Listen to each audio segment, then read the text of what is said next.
Laura Stelmasek was a no-nonsense Jersey girl. She would boast about it, that she was really tough. Her husband, Craig, was a risk taker. He wasn't afraid to try anything.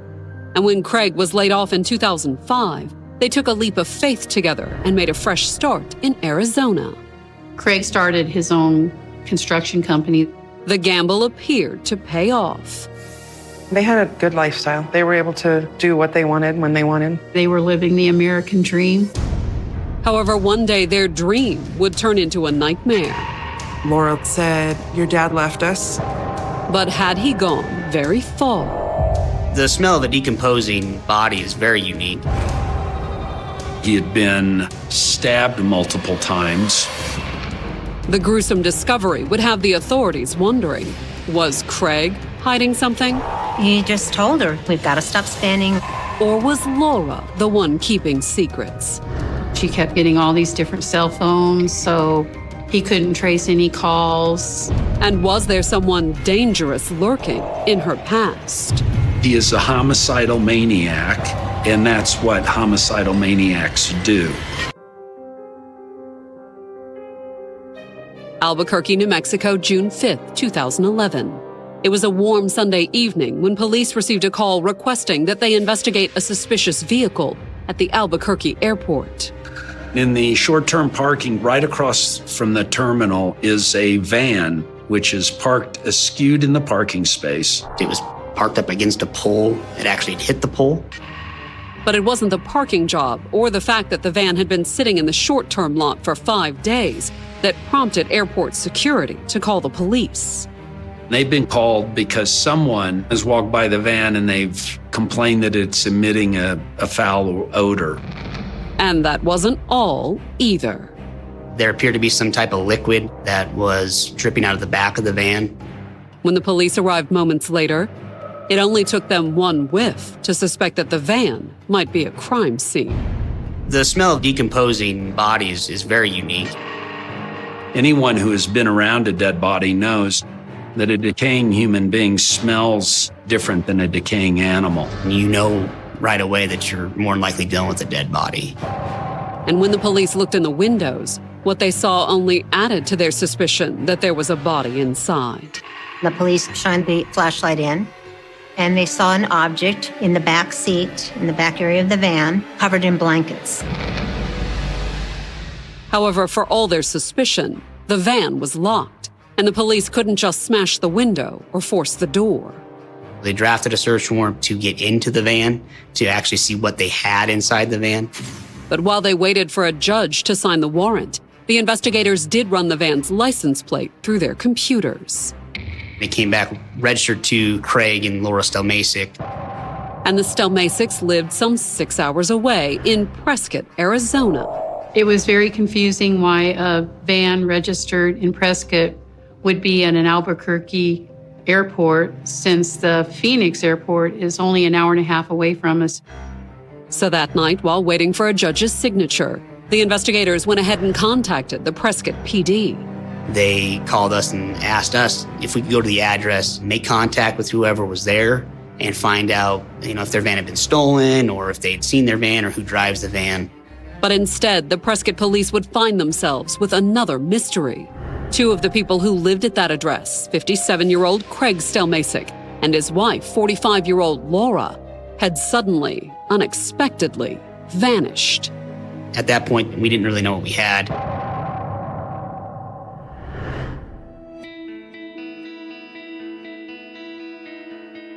Born in 1966, Laura Harner grew up far from the desert Southwest. She was a Jersey girl, always prided herself in that. She would boast about it, that she was really tough. Laura was not a wallflower whatsoever. She was never in the background. If there was a problem, she took up for herself. And she earned some of that toughness the hard way. As a student at Rutgers, New Jersey's State University, Laura took a part-time job to help pay her way. Laura was a waitress at a restaurant that was fairly popular among Rutgers students. And at work one night, she met a fellow student named Trey. He was a football player. He's a nice-looking guy. Very bright and well-spoken. He's got a great sense of humor. The two began dating, but it didn't go well. It was a very abusive relationship. He would verbally and physically abuse her. And it got so bad that in 1989, Laura's father stepped in. Her father was concerned about her safety and offered her a one-way ticket to anywhere she wanted to go. Laura used that plane ticket to put the entire country between her and Trey. She moved to the West Coast, California, and she became a dental hygienist. Once settled in, Laura fell in love with Southern California. You can be at the beach one day and end up snow skiing the next. There's just a lot to do here. Especially for a single young woman in her early 20s. If you're into, going out and dating and partying, this is pretty much the place to be. And it was while out one night in 1990 at the place to be on LA's famous Sunset Strip that Laura first met Craig Stelmasek. She met my brother at a bar at Whiskey A Go-Go, and the rest is history. 12 years older than Laura, Craig didn't hesitate to make his move when he spotted her at the bar that night. He put himself out there. He was gregarious. He wasn't afraid to try anything. He'd walk up to a couple gals and they'd be sitting at the bar or whatever. He'd ask them, hey, you want to dance? And Craig wasn't afraid to use his LA connections to get the attention of an attractive woman like Laura. He was a manager of a musical instrument company. He was working at the Hollywood store, and all the celebrities were coming in. They were going to concerts. They were going to different events. Laura was impressed, and soon she and Craig were dating. He would take her to concerts all the time because that was part of his job. They'd have backstage passes, so it would be a lot of fun to go to these kind of concerts where you're meeting musicians. However, already in his 30s, Craig was looking for more than just the party life.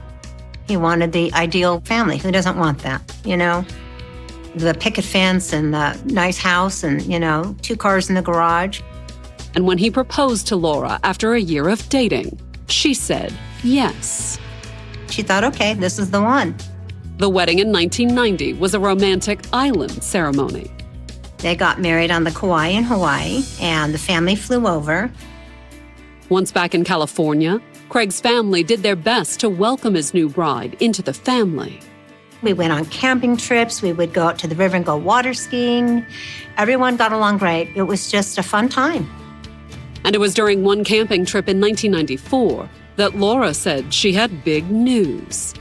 She announced to us that she was pregnant, and I was so excited for them. That November, Laura gave birth to a daughter, Samantha. Craig and Laura was really happy when the baby was born. Laura was able to stay home with Samantha thanks to Craig's support. He made pretty good money, so that allowed her to be able to spend it as she wanted. But their blissful existence wouldn't last. In 2005, Craig was suddenly laid off from his job. So Laura and Craig decided to make a fresh start in Prescott, Arizona. It's very expensive to live in California. I think that was the turning point where they decided, we've got to leave, get what we can out of the house and move on. And so they did. And the lower cost of living also made a big contribution to their bank account. They sold their home for close to $500, and what they bought out there was $150. Once in Prescott, Craig used their nest egg to launch a new career. Craig started his own construction business, remodeling homes. Craig was always kind of like a self-starter. He liked to be his own boss. And rather than a setback, it soon looked as if the layoff may have been the best thing that ever happened to Laura and Craig. They had a good lifestyle. They were able to do what they wanted when they wanted. I would say they were living the American dream. And when their daughter Samantha had the chance to take a high school trip to Europe, Craig paid for Laura to go along as a chaperone. If they wanted, he provided. Sometimes Laura didn't even have to ask. In December of 2009, when Laura spent 6 weeks in New Jersey looking after her ailing mother, Craig used the time to remodel their kitchen. He wanted to surprise her when she came back from New Jersey. And when Laura came home, she was stunned by the transformation. The highest end appliances, it was Wonderfully done. He really went overboard. But that wouldn't be the last big surprise in the couple's 20-year marriage. Coming up, Laura and Craig's daughter get some unexpected news. Laura said, "Your dad left us." And the investigators make a grisly find at the airport. Identification of the body could not be made because of the decomposition that had taken place. It was around 6 o'clock on the evening of Sunday, June 5th, 2011, when the police in Prescott, Arizona received a call from their counterparts in Albuquerque, New Mexico. They had a suspicious van parked in a parking lot at the airport there in Albuquerque, and that they believed there was a body inside. The New Mexico detectives were trying to secure a warrant to get inside the van and confirm whether or not there was a body in the back. But in the meantime, they asked the Prescott police to check in with the vehicle's registered owners. They contacted us and said, hey, can you check the address and see if the owners know where their van's at? They're trying to put this puzzle together for the Albuquerque Police Department. But when a patrol officer drove out to the Stelmasek's house, neither Craig nor Laura answered the door. They were met by a 16-year-old girl who was identified as Samantha. And at that time, she told officers that she did not know where either of her parents were. Samantha told the officer that she'd been away visiting a friend in California. And when she'd gotten back home 2 days earlier, her mother had been home alone, and she'd had some surprising news. She had said, "Your dad left us." Her mother told her that he was tired of the family. He didn't want to be with them anymore. He had changed his phone number. He didn't want anyone to know where he was.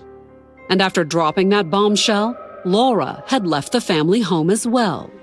She says, my mom left yesterday, and I don't know where she's at. She just said she was going to get out of town. She had told Samantha, I'm going to go stay with friends for a few days. I'll be in contact. But according to Samantha, she hadn't heard from her mother or her dad since then. I know she was really scared. She didn't understand why her mom left. Samantha's totally confused on what's even happening here. Although Laura and Craig's daughter could tell the investigators one thing. She confirmed that they do have a van that her father uses for work. Her father was the main user of that van. He drove the van often. But did that mean that the dead body police suspected was in the van could be Craig's? They attempted to contact Craig via cell phone. He did not answer. They reached out to Laura on the cell phone, and she did not answer. With Craig and Laura both missing, it became even more urgent to discover just what or who was in the back of their van. They secured a search warrant for the van, allowing them to get into the van to see what was inside. And at a little before midnight, almost 6 hours after airport security first alerted them about a possible dead body, their suspicions were finally confirmed. The police go in and they discover a body. It was badly decomposed, but it was a man's body, and it was obvious how he died. He had been stabbed multiple times. He hadn't been killed in the van, though. Crime scene could not have been the van because there was not enough blood evidence inside the van. Instead, it appeared likely that he had been murdered in his bed. The body was in what appeared to be sleepwear, some flannel pants and a shirt. It had been wrapped in several comforters, blankets, bedding. But was the dead man Craig Stelmasek? Confirming the victim's identity would take time. The identification of the body could not be made using just facial recognition because of the decomposition that had taken place. So while they waited for the medical examiner to make a positive identification from dental records, the investigators focused on trying to find Laura. There's absolutely concern for Laura's welfare based on the circumstances. And the following morning, after they'd left her several voicemails, Laura finally got in touch with the Prescott police. The patrol officer spoke with Laura on the phone. Laura was what he described as belligerent, loud, and yelling. Especially when the officer asked if she knew where Craig was. She said, I'd like to know where the F he's at. She's very belligerent. She said that he had left them, her and her daughter. For the moment, The police made no mention of the body in the back of the Stelmasek's van. But before she hung up, they did learn where Laura was. She opened up and said that she was in North Carolina with a friend. Exactly where in North Carolina, Laura hesitated to say, nor would she name the friend she'd gone to see. Is she hiding something? Is she scared? That's something that we need to look into a little bit more. However, a quick search of airline records provided some clues. Laura Stelmasek had taken a flight out of Phoenix on Saturday to Raleigh, North Carolina. If Laura had flown out of Phoenix, that meant she couldn't have driven the body in the van to Albuquerque. But who did? News from the medical examiner ruled out her husband, Craig. Dental records were obtained, which positively identified the victim as Craig Stelmasek. And with both Craig and Laura ruled out, that could only mean one thing. There was an unknown player involved. For the moment, the investigators had no idea who that unknown player might be. Although since Craig had been identified as the murder victim, and it appeared he might have been killed in his bed, the police in Prescott were able to secure a warrant for the Stelmasek's house. We knew we needed to go in there and gather evidence. And when the police searched the house on Monday morning, June 6th, things only got more mysterious. They find nothing. There was no clear indication that a crime had taken place as far as blood evidence. There was no indication of a cleanup either. There wasn't like an overwhelming smell of bleach. It wasn't, overly clean. It just appeared to be a normal home. Which meant investigators were starting from square one, learning about their victim in hopes of finding a lead. We began to try to get a better overview of their relationship, financial history, any type of a background history. And what they learned was intriguing. They had a good marriage, that their relationship in the beginning was great, but over the past few years, their relationship had begun to deteriorate. Family and friends told the investigators that it started in 2008, when the recession sent Craig's home remodeling business from boom to bust and left the couple with stacks of unpaid bills. They couldn't maintain their lifestyle that they wanted. Laura wanted more. She kept wanting more. He just told her, he says, we've got to stop buying. You've got to stop buying. We've got to stop spending. We've got to start saving. We have no money left. It did put a financial strain on their marriage. According to family and friends, the belt tightening was when the trouble really began. They fought every night. It was a daily occurrence. They were very vocal with one another, and they would always get in a huge argument, and you could hear them across the streets. Sometimes it got so bad that neighbors even called the police. There was 3 times in the past 12 months that Prescott PD had responded to verbal fights between Craig and Laura Stelmasek. But it had never gone beyond a shouting match. There was never an indication of any physical abuse. Instead, friends said that Craig's surprise remodel of the family's kitchen while Laura was away in New Jersey was a sign that he'd been desperate to hang on to his 21-year marriage. It was almost like he's trying to buy her love back, because he wanted very much for the family to stay together. Sometimes when you love somebody, it's very hard to walk away and say, oops, it's not working. And there was no way Craig would have walked out on his family, as Laura claimed. Besides, there were signs that Laura was already moving on. According to his family, that's what Craig suspected when he kept finding the secret pay-as-you-go cell phones that Laura tried to hide from him. She kept getting all these different cell phones, so he couldn't trace any calls. Craig was furious. He said, I know you're cheating on me. And it wasn't just Craig who knew it either. When the investigators interviewed Laura's daughter, Samantha, she told the police that her dad's suspicions were correct. She knew her mother was having boyfriends on the side because Samantha would catch her on the phone with them. Coming up, the investigators uncover a ghost from Laura's past. They were in some type of romantic relationship in college. But will he lead them to the crime scene? There was blood all over the place. By June 8th of 2011, It had been more than 48 hours since police in Albuquerque, New Mexico, discovered a decomposing body left in the back of a van at the city's airport. The medical examiner in Albuquerque identifies him eventually as Craig Stelmasek. And based on evidence from the Stelmasek's daughter, Samantha, the investigators were beginning to suspect that his wife, 45-year-old Laura Stelmasek, may have had something to do with his death. Samantha told us that her parents would argue on a nightly basis. They would constantly fight verbally. That wasn't all she'd told the police either.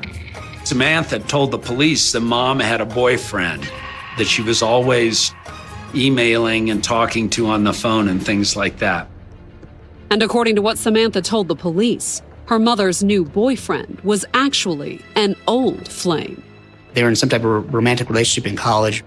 It was 46-year-old Marzette Ferris, the man Laura called Trey back when they dated more than 2 decades earlier. Marzette and Laura met when they were both in college in New Jersey. It was a fairly brief relationship, and I think that during the relationship, there was some level of physical violence, so it was a volatile relationship. Had Laura reunited with her old abusive boyfriend? When the investigators looked up his current address, they discovered that the former college football player had become an IT technician in North Carolina. It was the same state Laura had fled to shortly before her husband's body was found. They know now that Laura is in North Carolina with Marzette. However, that was hardly all that the investigators knew. Earlier, running Laura's name through the airline's flight databases had confirmed that she had flown from Phoenix to Raleigh on June 4th, the day before her husband's body had been found in Albuquerque. And when the police ran Marzette's name through the same database, they discovered that he'd flown into Raleigh the day before Laura, but he hadn't left from Phoenix. He had taken a flight out of Albuquerque. Did that mean Marzette was the one who'd driven Craig's body to the airport in the Stelmasek's van? The investigators suspected so, because while he'd flown out of Albuquerque on the 3rd, he'd flown into Phoenix just 2 days before. He had taken an inbound flight into Phoenix on June 1st. Marzette Ferris had not only taken a flight into Phoenix, but was staying in a hotel in Prescott. 7-8 minutes from the Stelmasek house. And when the investigators questioned staff at the hotel, they remembered Marzette and recalled that he hadn't been alone. He was seen with a female that matched the general characteristics of Laura Stelmasek in a black car, which Laura was known to drive. But the most interesting thing for the investigators was what the housekeeping staff remembered. After Marzette Ferris had checked out, they said that the room he was staying in had blood. There were some bandages and things like that in the trash. Had Marzette, or the woman that the police believed was Laura, possibly injured themselves in the deadly struggle that left Craig stabbed multiple times? The investigators weren't sure. In fact, they still didn't know just where the murder had occurred. Although the fact that Marzette had been staying just minutes from Craig and Laura's house left the investigators wondering if maybe they had missed something. We needed to take a second look into that house. So on June 8th, 3 days after Albuquerque police found Craig's body, the investigators in Prescott returned to the Stelmasek's house for a second, more thorough search. The evidence tech brought with him a blood reagent to look and see if there was a crime scene or blood evidence that couldn't be seen easily with a naked eye. It reacts with the iron in blood. Even if you clean up blood, there is still residual, even though microscopic, bits of iron. During the search, the crime scene expert sprayed the blood-reactive agent throughout the house. And when the investigators switched on the black light, the results were chilling. And the thing just lit up like Disneyland. And I mean, there was blood all over the place. It lit up from the master bedroom, down the hallway, through the dining room, out to the garage. The fact that the blood trail began in the master bedroom fit with what the investigators already knew about the crime. Mr. Stelmasek's body was discovered and appeared to be sleepwear. There was a very clear indication that this homicide had taken place inside the master bedroom. And as far as the investigators were concerned, the only question that remained was whether Marzette and Laura killed Craig together. There was a lot of indications that Marzette Ferris was involved and that Laura Stelmasek was also involved.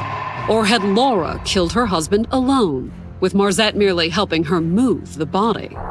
There's no way she could have picked up and dragged his body, put it in the van. They knew somebody else was involved in this. Either way, the investigators had uncovered more than enough evidence for a pair of arrest warrants. We contacted the Fugitive Task Force out of Raleigh and alerted them that we had 2 subjects who had first-degree murder warrants issued for their arrest. And on June 14th, 10 days after she'd flown east from Arizona, federal marshals arrested Laura and her boyfriend Marzette outside his house in North Carolina. It was the front page of our newspaper, and a lot of people that knew Craig, they were actually calling our house too because they couldn't believe what was going on. Although, considering that Laura had been arrested in North Carolina, some of Craig's friends found her involvement in his murder at least plausible. It just seemed very fishy to me that he was dead and she didn't stick around town. Why would she leave like that unless she knew something about Craig's death? Laura and Marzette were extradited back to Arizona on June 30th to face charges. Laura Stelmasek was charged with first-degree murder and conspiracy to commit first-degree murder. There was 4 counts against Marzette. They were murder in the first degree, conspiracy to commit murder, abandonment of a dead body, and abuse of a dead body. Their bail was set at $1 million each. It was $1 million cash for each of them because of the severity of the crime in fleeing the state. But did the $1 million bail mean Laura would remain in custody until her court date? Or was it possible she'd never even stand trial? Because soon after his arraignment, Marzette contacted the prosecutors and made a surprising offer. Marzette said, "I'll take responsibility for this if you let her go." Coming up, Laura's daughter turns on her. Samantha testifying against Laura was huge. But can she count on Marzette? Her response to him was, "I knew that you would come and save me." By January 8th of 2015, Laura Stelmasek had spent 3.5 years in jail, unable to make her $1 million bond. The 48-year-old had been arrested in June of 2011 for the murder of her husband, Craig. It's a pretty complete case of not only a homicide, but a conspiracy to commit murder. 50-year-old Marzette Ferris, an old flame that Laura had rekindled shortly before the murder, had also been charged with the crime. The 2 of them together decided that to truly be happy, they had to murder Craig Stelmasek. But while he didn't deny that he was Laura's lover, immediately after their arrest, Marzette had insisted that Laura was innocent. Marzette took full responsibility for the crime, simply said, "No, I did it, and she should go free." His claims had made little impression on the prosecutors, though. The state's theory is that Laura convinced Marzette to help her kill Craig. And when Marzette went on trial for murder that January, he took the stand and surprised everyone by agreeing with the state's theory that killing Craig had been Laura's idea. I don't think he really realized that he had been manipulated by Laura until trial. And according to Marzette, the manipulation started soon after the old flames reconnected through social media in September of 2010, almost a year before Craig's murder. Marzette testified at trial that almost immediately, within 2 weeks, Laura began to convey that she could not any longer live with him and that it was either him or her. She was either going to kill him or kill herself. And Marzette's response was, "Don't kill yourself, I'll kill him." In his testimony, Marzette admitted to planning various ways to murder Craig, but Marzette said he'd never intended to go through with it, that he was just telling Laura what she wanted to hear. The conspiracy that Marzette took part in was a conspiracy to get Laura to leave Craig so that they could go away together and live happily ever after. And Marzette claimed that at the time of the murder, he was convinced that he'd finally won Laura over. In fact, he said that was why he'd gone to Phoenix on the night Craig died, to help break the news to Laura's daughter, Samantha. Their plan was to tell Sam, I'm leaving Craig, I'm leaving your father, we want you to come with us. But that night, after he'd checked into his hotel near the house, Marzette said he'd received a disturbing phone call from Laura. During that call, he heard what he thought was Craig yell, "Somebody help me, she's trying to kill me." Marzette testified that he'd rushed right over. His defense was that he tried to stop Laura from killing Craig and that he had gotten there too late. He walks into the bedroom, he sees that Craig is dying, and he's got a knife sticking out of him. Marzette said he'd been horrified. He says to Laura, we got to call 911, and Laura, this is his testimony. Laura says, we're not calling 911. I want the son of a bitch dead. She meant it, too, according to Marzette. He told the jury that for emphasis, Laura had grabbed the knife and started stabbing Craig again. Marzette goes over and grabs her and pulls her off, and she misses Craig and stabs him in the knee, and that's why there's all that blood at the motel. And after bandaging his knee at the motel, Marzette said he'd helped Laura load Craig into the back of their van and had driven the body to Albuquerque while she cleaned up the crime scene. To protect her, he had to help her out. He didn't have a choice. That was his defense. But would the jury believe it? Marzette Ferris was convicted of first-degree murder. Marzette was sentenced to life in prison without parole. It was a satisfying outcome for Craig's friends and family, but it wasn't Marzette they wanted. It was Laura. She was so guilty. There was just mountains and mountains of evidence, airplane tickets that just led from step A to step B and on down the road. When Laura's trial began on March 5th, 2015, the state opened its case by presenting what they believed was the missing piece of the puzzle, her motive. Laura's motive was, if I get a divorce, I leave a 20-year marriage with nothing. But if she killed him, there was $250,000 sitting there in a life insurance policy. Well, it's not a lot of money. It is $250,000 more than she had. In fact, the family suspected that Laura had her eye on that $250,000 ever since the housing crash had sent her husband's remodeling business into a tailspin. Even though they were sideways on the money financially with the house payments and everything else, that life insurance policy was always paid for every month. But while the money was there, how to get it was the problem. I don't think she had the strength to do what was done to Craig. So she had to have somebody stronger than what she was. Which was where Marzette Ferris came in, according to the prosecutors.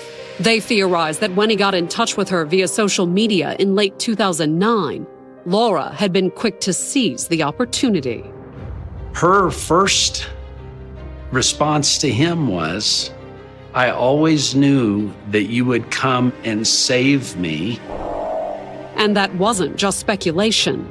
After the arrest, the investigators had uncovered a massive amount of communication between Laura and Marzette. There were thousands of emails. Emails that spell out just how Laura had convinced Marzette to go along with the plot to murder Craig. She said in these emails that she was abused by her husband. The email said that he was physically, sexually abusive. Craig's friends and family were outraged by the claim.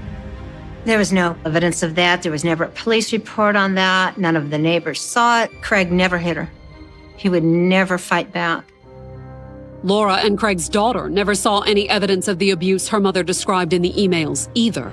And in an emotionally charged moment, she took the stand for the prosecution. It was really hard for her to do that, but Samantha did do what was right. I know she loved her mom, still loves her mom, so she didn't want to do anything that would hurt her mom. She came to the realization her mom did have something to do with it. Samantha testifying against Laura was huge.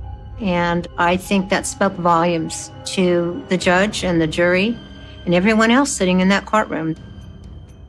In her testimony, Samantha not only countered Laura's claim that Craig had been abusive, Samantha also told the jury about all the times she'd overheard her mother on the phone with Marzette.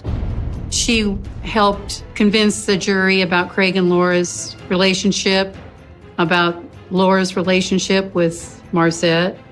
Samantha couldn't provide any details of the murder plot, but that didn't present a problem for the prosecutors. It was all in the emails Laura had sent Marzette. She continually told Marzette that I don't want to walk away with just a suitcase after 20 years of marriage. She would tell him, if you don't kill him, I'll find somebody else. And whenever Marzette's enthusiasm wavered, she would bring up allegations of Craig's abuse. The sexual abuse particularly would send Marzette off the map. And he would write some vile, offensive things back to her about what he would do to Craig because of all of this. He fell for her hook, line, and sinker. And once she'd reeled Marzette in, the plotting began. We're talking about months and months of conversations in which there's indications that Craig Stelmasek was going to be killed. It was all in the emails. They started using a euphemism for murdering Craig. Take out the trash. Don't you take out the trash, I'll take out the trash. You can't deny stuff that's traceable like that, in her own words. And through airline tickets, hotel bills, and Laura's cell phone records, the prosecution pieced together what happened on June 1st, 2011. On the same day that Marzette Ferris was flying into Phoenix, she gets a call from Marzette, and it hits the tower inside Sky Harbor Airport, indicating that she picked him up from Phoenix and drove him to Prescott. And a few hours later, Marzette was waiting in his hotel room. She texted him, he's asleep. And a few minutes after that, Laura let Marzette into the house. Craig was asleep in bed, and they stabbed him and cut him, killed him. Whether it was Marzette, Laura, or both of them that stabbed Craig to death, the prosecutors couldn't say. But did it really matter whose hand held the knife? She's a co-conspirator, whether she's the one who stabbed him or not. That's what the prosecution claimed, at least. But when it was the defense's turn, they argued that Marzette's initial statements about the crime were true, that it was all him. The defense developed a theory that Marzette was so aggressive and so abusive that he overwhelmed Laura, overrode her will, and against her will, without her being able to do anything about it, murdered Craig. And to back up their claims, the defense pointed at Marzette's troubled past. Marzette did have a few scrapes with the law, encounters with the police, a trail of broken relationships, of domestic violence. Would that be enough to convince the jury that he'd acted alone? Laura appeared confident. Laura never testified. She never took the stand. And when the jury retired on March 27th, Craig's family was more than a little worried. I was nervous because if there was any doubt that, well, maybe she was, kind of coerced into it. It just takes one to have a hung jury. Coming up, the jury makes a quick decision. It was less than an hour. But what will the verdict be? Laura thought that it's not a big deal, everything's going to turn out okay. On March 27, 2015, the jury announced it had reached a verdict in Laura Stelmasek's murder trial. The 48-year-old was charged with the June 2011 murder of her husband, Craig. The state said that, she was after the $250,000 life insurance policy. Meanwhile, the defense argued that the man Laura had allegedly recruited to kill Craig, 50-year-old Marzette Ferris, had actually acted alone. Their theory of the case was that Marzette is a homicidal maniac, and that's what homicidal maniacs do. But which side would the jury believe? One thing was certain, they hadn't spent much time making their decision. The jury came back within an hour. It was less than an hour. A quick deliberation usually signals an acquittal. Laura seemed pretty confident still. The tension in the room was really high. But in an instant, everything changed. The jury came back with a guilty verdict. Laura's confidence immediately turned to dismay. I think that Laura thought that everything would be fine. It's not a big deal. Everything's going to turn out okay. Instead, just like her boyfriend Marzette, Laura was sentenced to life in prison without the possibility of parole. Her release date is 12/31/9999. She will die in prison. Justice was served. I just feel fortunate for our family that we're not one of those families that are still out there that haven't found the person that did this. And considering all the horrible things Laura had said about Craig, the guilty verdict was also a vindication of his character. When they came back with that guilty verdict, it freed my brother from that stigma that she painted him, that he was a bad guy. He's not a bad guy. Instead, he was simply worth more to Laura dead than alive. The only motive that makes any sense at all is that she wanted Craig dead so she could get her hands on the $250,000. I really don't even think she wanted Marzette. I think that Marzette was just a person she got to do what she wanted done. And she thought that she would get some money and go off in the sunset.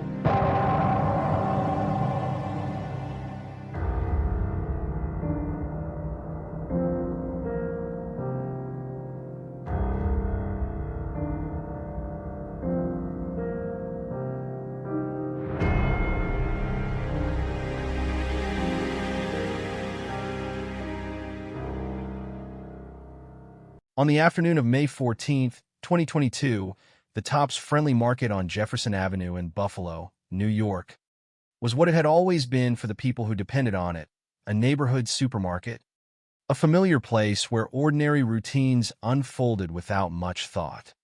People came to buy groceries, employees came to work, a security guard stood inside the store, carrying out the responsibilities of a job he had performed in a community he knew. Nothing about the location itself suggested that, within minutes, it would become the scene of one of the most devastating racially motivated mass shootings in the United States in recent years. There was no personal dispute connecting the people inside the store to the young man who arrived. That afternoon, there was no individual grievance between the victims and their attacker. The people who would die had not been selected because of something they had personally done. They were targeted because they belonged to a community the gunman had deliberately chosen. That distinction would become one of the central facts of the investigation. The man responsible was Peyton S. Gendron, an 18-year-old from Conklin, New York. What happened at Tops was not the sudden eruption of an argument or a moment of uncontrolled anger. According to the federal investigation, it was the result of months of preparation.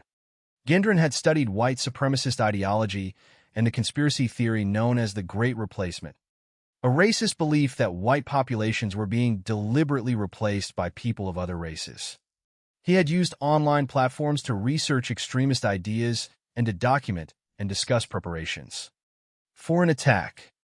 He had written a lengthy manifesto describing his motives, his plans, and the reasoning behind his choice of target. He had studied Buffalo.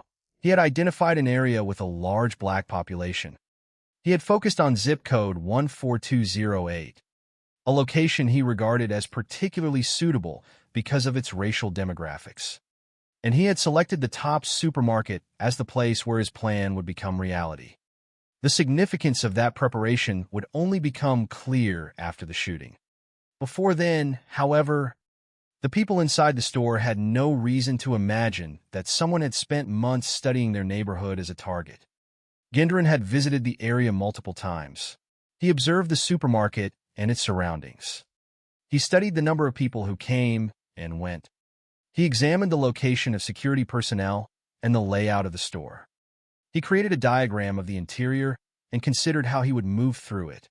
On May 14th, he returned to the area approximately 2.5 hours before the attack. In other words, the violence that would follow was preceded by observation, planning, and deliberate selection. By the time Gendron arrived at Tops that afternoon, the location was not simply a supermarket to him. It had become the physical center of a plan constructed around racial hatred. He arrived wearing military-style clothing, body armor, and protective headgear. He carried a Bushmaster XM-15 and multiple magazines. He also had a GoPro camera intended to live-stream the attack over the internet. The equipment, the clothing, the weapon, and the camera all reflected preparation. The purpose was not merely to enter a store and shoot. The attack had been conceived as an act that would kill people and communicate an extremist message. At the same time, shortly after arriving, Gendron began firing in the parking area. 3 black people were killed there and another person was wounded. He then moved toward the entrance of the supermarket, where the attack continued. 2 more black people were killed near the entrance. Inside the store, the situation became even more chaotic.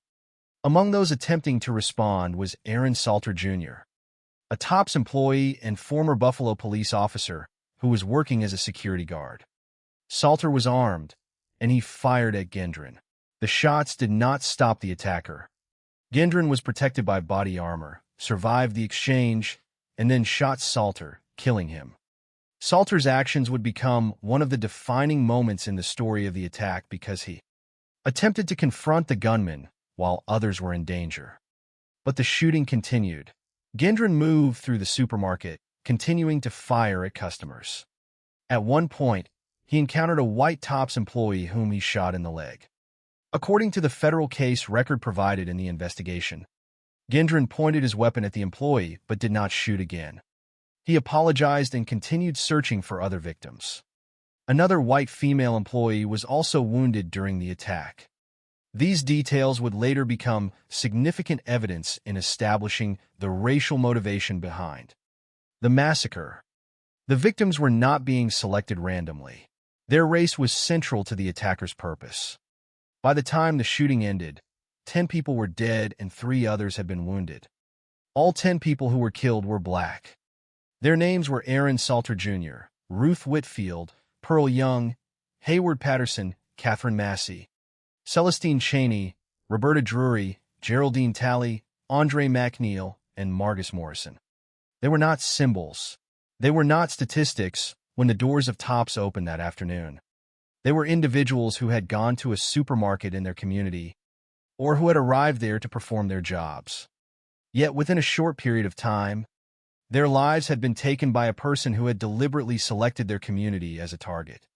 The federal investigation later determined that approximately 60 shots had been fired during the attack. But the meaning of the case could not be measured simply by the number of rounds fired or the number of people killed. Investigators were confronted with a much larger question. How had an 18-year-old man moved from exposure to extremist ideas to the deliberate planning of a massacre? The evidence pointed backward, away from the afternoon of May 14th and toward the months that came before it. The manifesto, the online activity, the research into racial demographics, the visits to Buffalo, the diagram of the supermarket, the preparations for the attack, the decision to record and live stream what was about to happen. Each piece formed part of the same sequence. The shooting at Tops was therefore not the beginning of the story. It was the final stage of a process that had already been underway for a long time. After the gunfire stopped, police confronted Gendron inside the store. He was taken into custody alive, and the weapon was recovered. Investigators would then begin examining his vehicle, his firearms, his digital activity, his manifesto, and the physical evidence left behind at the scene. The question was no longer simply who had carried out the shooting. The suspect was already in custody. The harder question was why he had chosen these people, this neighborhood, and this particular supermarket.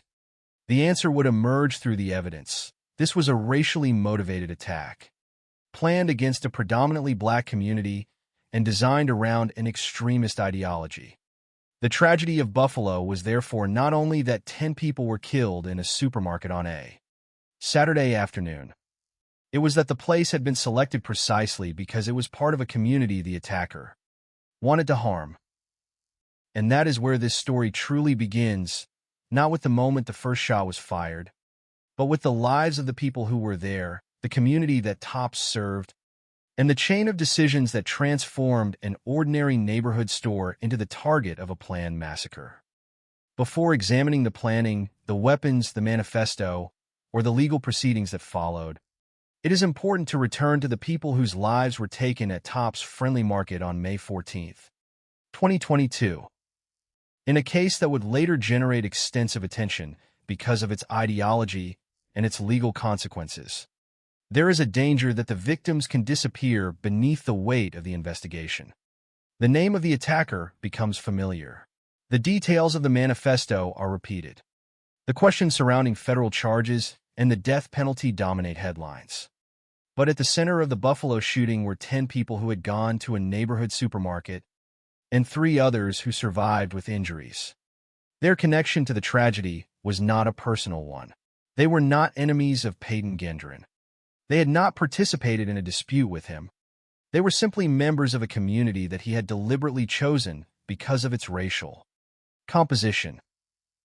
The 10 people who were killed were Aaron Salter Jr., Ruth Whitfield, Pearl Young, Hayward Patterson, Catherine Massey, Celestine Cheney, Roberta Drury, Geraldine Talley, Andre McNeil, and Margus Morrison. The available facts tell us something fundamental about each of them, even when they do not provide a complete biography. They were people going about ordinary activities in a place that served their neighborhood. Some were customers. Some were employees. Their presence at Tops was part of everyday life, not a confrontation with an attacker they knew was coming. That ordinary setting is important because it makes clear how little warning there was between routine and catastrophe. A supermarket is designed around repetition. People enter, select what they need, speak with employees, move through aisles, and eventually leave. The people inside do not normally expect to become part of a criminal investigation simply because they walk through the doors. On May 14th, however, that ordinary expectation was destroyed. Among the victims was Aaron Salter Jr., a Tops employee who worked as a security guard and had previously served as a Buffalo police officer. Salter occupies a particularly important place in the sequence of events because he attempted to confront the gunman. When Gendron began attacking people inside the store, Salter was armed and fired at him. According to the federal case record, the gunman survived the exchange because his body armor protected him. Gendron then shot Salter, killing him. That brief confrontation became one of the clearest examples of someone inside the store attempting to protect others while the attack was unfolding. Salter was not simply a name in the final list of 10 victims. He was also one of the people who tried to stop the violence. His action did not end the attack, but it demonstrated that resistance existed even in the middle of the chaos. The other 9 victims were Ruth Whitfield, Pearl Young, Hayward Patterson, Catherine Massey, Celestine Cheney, Roberta Drury, Geraldine Talley, Andre McNeil, and Margus Morrison. The facts available for this account do not provide enough information to construct detailed personal biographies for each of them, and it is important not to invent details simply to make the narrative more dramatic. What can be established is equally significant. Each had been living an ordinary life before May 14th, and each became a victim because the attacker had selected a predominantly black neighborhood as the setting for his planned attack. The absence of a personal relationship between Gendron and his victims is one of the defining characteristics of the case. He did not know these people in the sense of a personal dispute or private conflict. Their selection was connected to race. Investigators would later find evidence supporting that conclusion in several different parts of the Case. Gendron had researched Buffalo and specifically sought an area with a large black population. He focused on zip code 14208 because of its racial demographics. He then selected Tops Friendly Market and studied the location before the attack. He returned to the area multiple times, observed the store and its surroundings, and examined the movement of customers and the position of security personnel. The fact that 10 black people ultimately died was therefore not an incidental feature of the shooting. It was central to the purpose of the attack. That reality also explains why the victims cannot be separated from the broader community. Tops was not selected because it was merely a convenient building. It was selected because it was located within a community the attacker had identified as a target. The supermarket therefore represented something very different to the victims than it did to the gunman. For the people who worked there or shopped there, it was part of ordinary life. For Gendron, it had become the location through which he intended to act on a racist ideology. That contrast is essential to understanding the human cost of the crime. The victims had no opportunity to consent to becoming part of the political or ideological message Gendron wanted to communicate. They were forced into it by violence. 3 other people survived the attack with injuries. Their survival does not make their experience less significant. Being wounded in a shooting of this magnitude meant that they became part of the aftermath, carrying the physical consequences of an event that had been deliberately directed at their community. The available data does not provide detailed accounts of their injuries or personal experiences, so those details should remain unstated rather than imagined. What is known is that 13 people in total were killed or wounded, and all 10 people who died were black. The number alone tells only part of the story. Behind it are individual lives, families, relationships, responsibilities, and routines that existed before the attack. When a mass shooting occurs, the immediate focus often falls on the attacker because investigators need to understand who he was, what he did, and why he acted. Yet the very nature of this case makes that focus especially dangerous if it overshadows the victims. Gendron wanted to direct attention toward an extremist message. The investigation necessarily had to examine that message. But understanding his ideology is not the same as giving it importance. The most important fact remains that his ideology resulted in the deaths of 10 people who had not chosen to participate in his conflict. They were selected for what he believed they represented.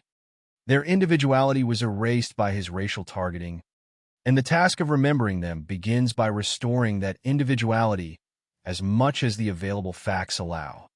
Aaron Salter Jr., Ruth Whitfield, Pearl Young, Hayward Patterson, Catherine Massey, Celestine Cheney, Roberta Drury, Caroline Tully, André McNeil, and Margus Morrison were not simply 10 names added to a national statistic.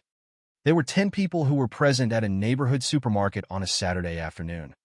One of them, Salter, attempted to stop the gunman and paid for that attempt with his life.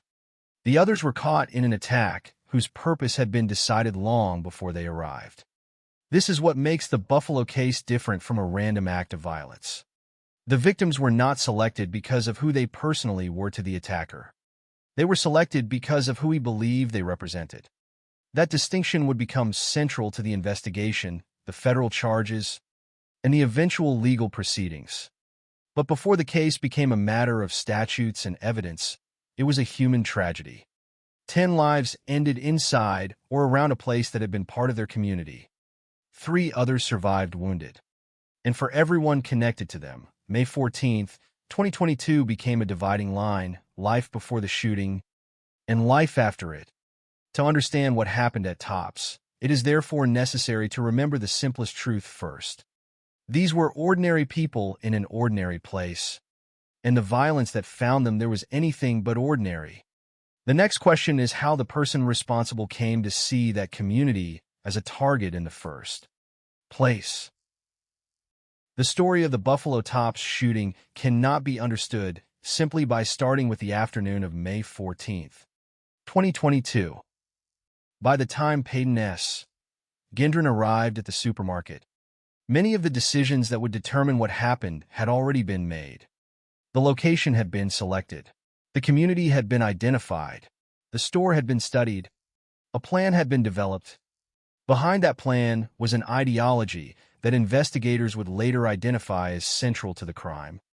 White supremacist thinking and the racist conspiracy theory known as the Great Replacement. Understanding this process does not mean treating the ideology as legitimate, and it does not mean turning Gendron into the central character of the story. It means examining the evidence that explains how a young man who was 18 years old came to deliberately target a predominantly black community. Gendron was born in 2003 and lived in Conklin, New York. At the time of the attack, he was 18. The available information does not provide a complete account of every stage of his personal life, and it is important not to fill those gaps with speculation. What the investigation does establish is that, before the shooting, he had become deeply engaged with extremist ideas. Among them was the Great Replacement, a conspiracy theory based on the racist claim that white people were being deliberately replaced by people of other races. For Gendron, this ideology was not simply something he encountered and immediately acted upon. According to the federal investigation, he spent months studying it and incorporating it into his thinking.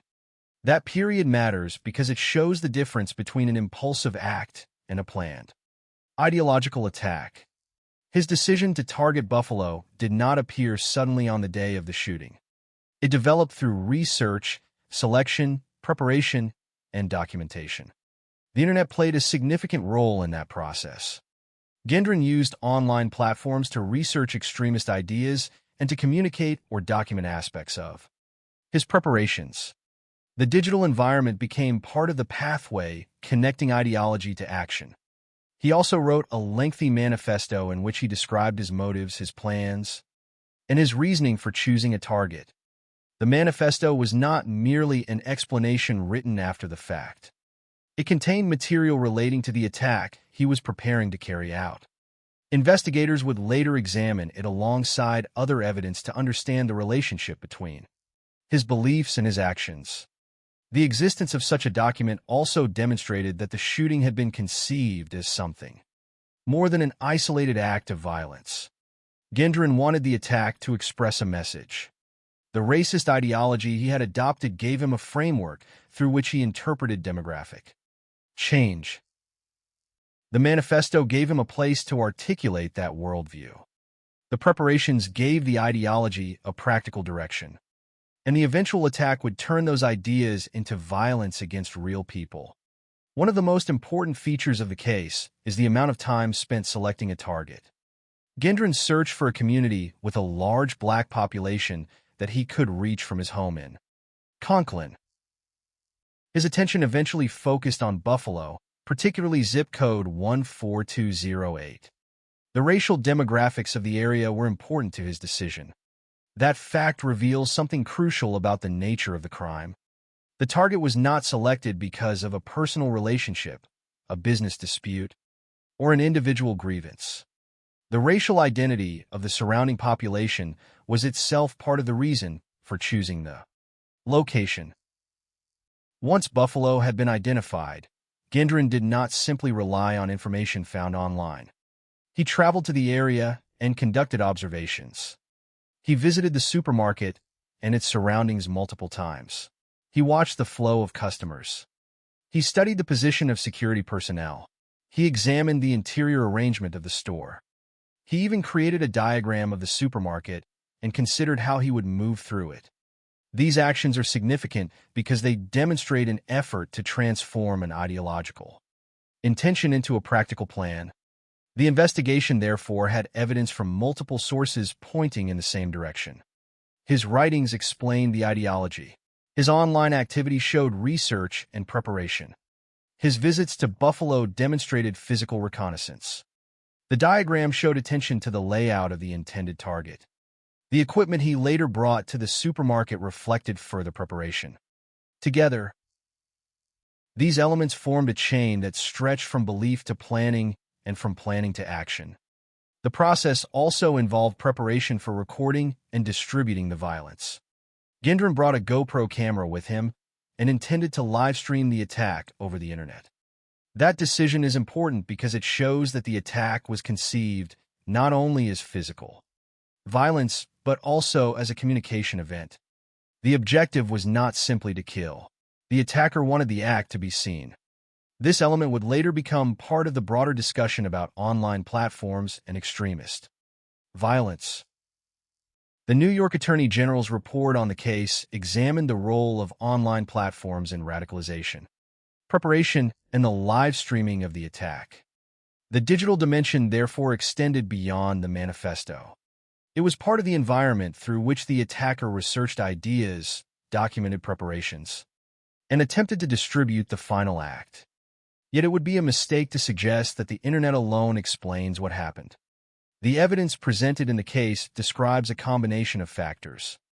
Gendron encountered extremist ideology, studied it, adopted racist beliefs, selected a community based on those beliefs, prepared for the attack, and eventually carried it out. The responsibility for the violence remained with the person who made those decisions. The existence of extremist material online does not remove individual responsibility. And understanding the environment in which radicalization occurred does not excuse the result. The investigation also found evidence directly connecting Gendron's racial ideology to the weapon he carried. Investigators discovered racist phrases and references associated with white supremacist ideology and other racially motivated shooters written on the firearm. One phrase was, "Here's your reparations."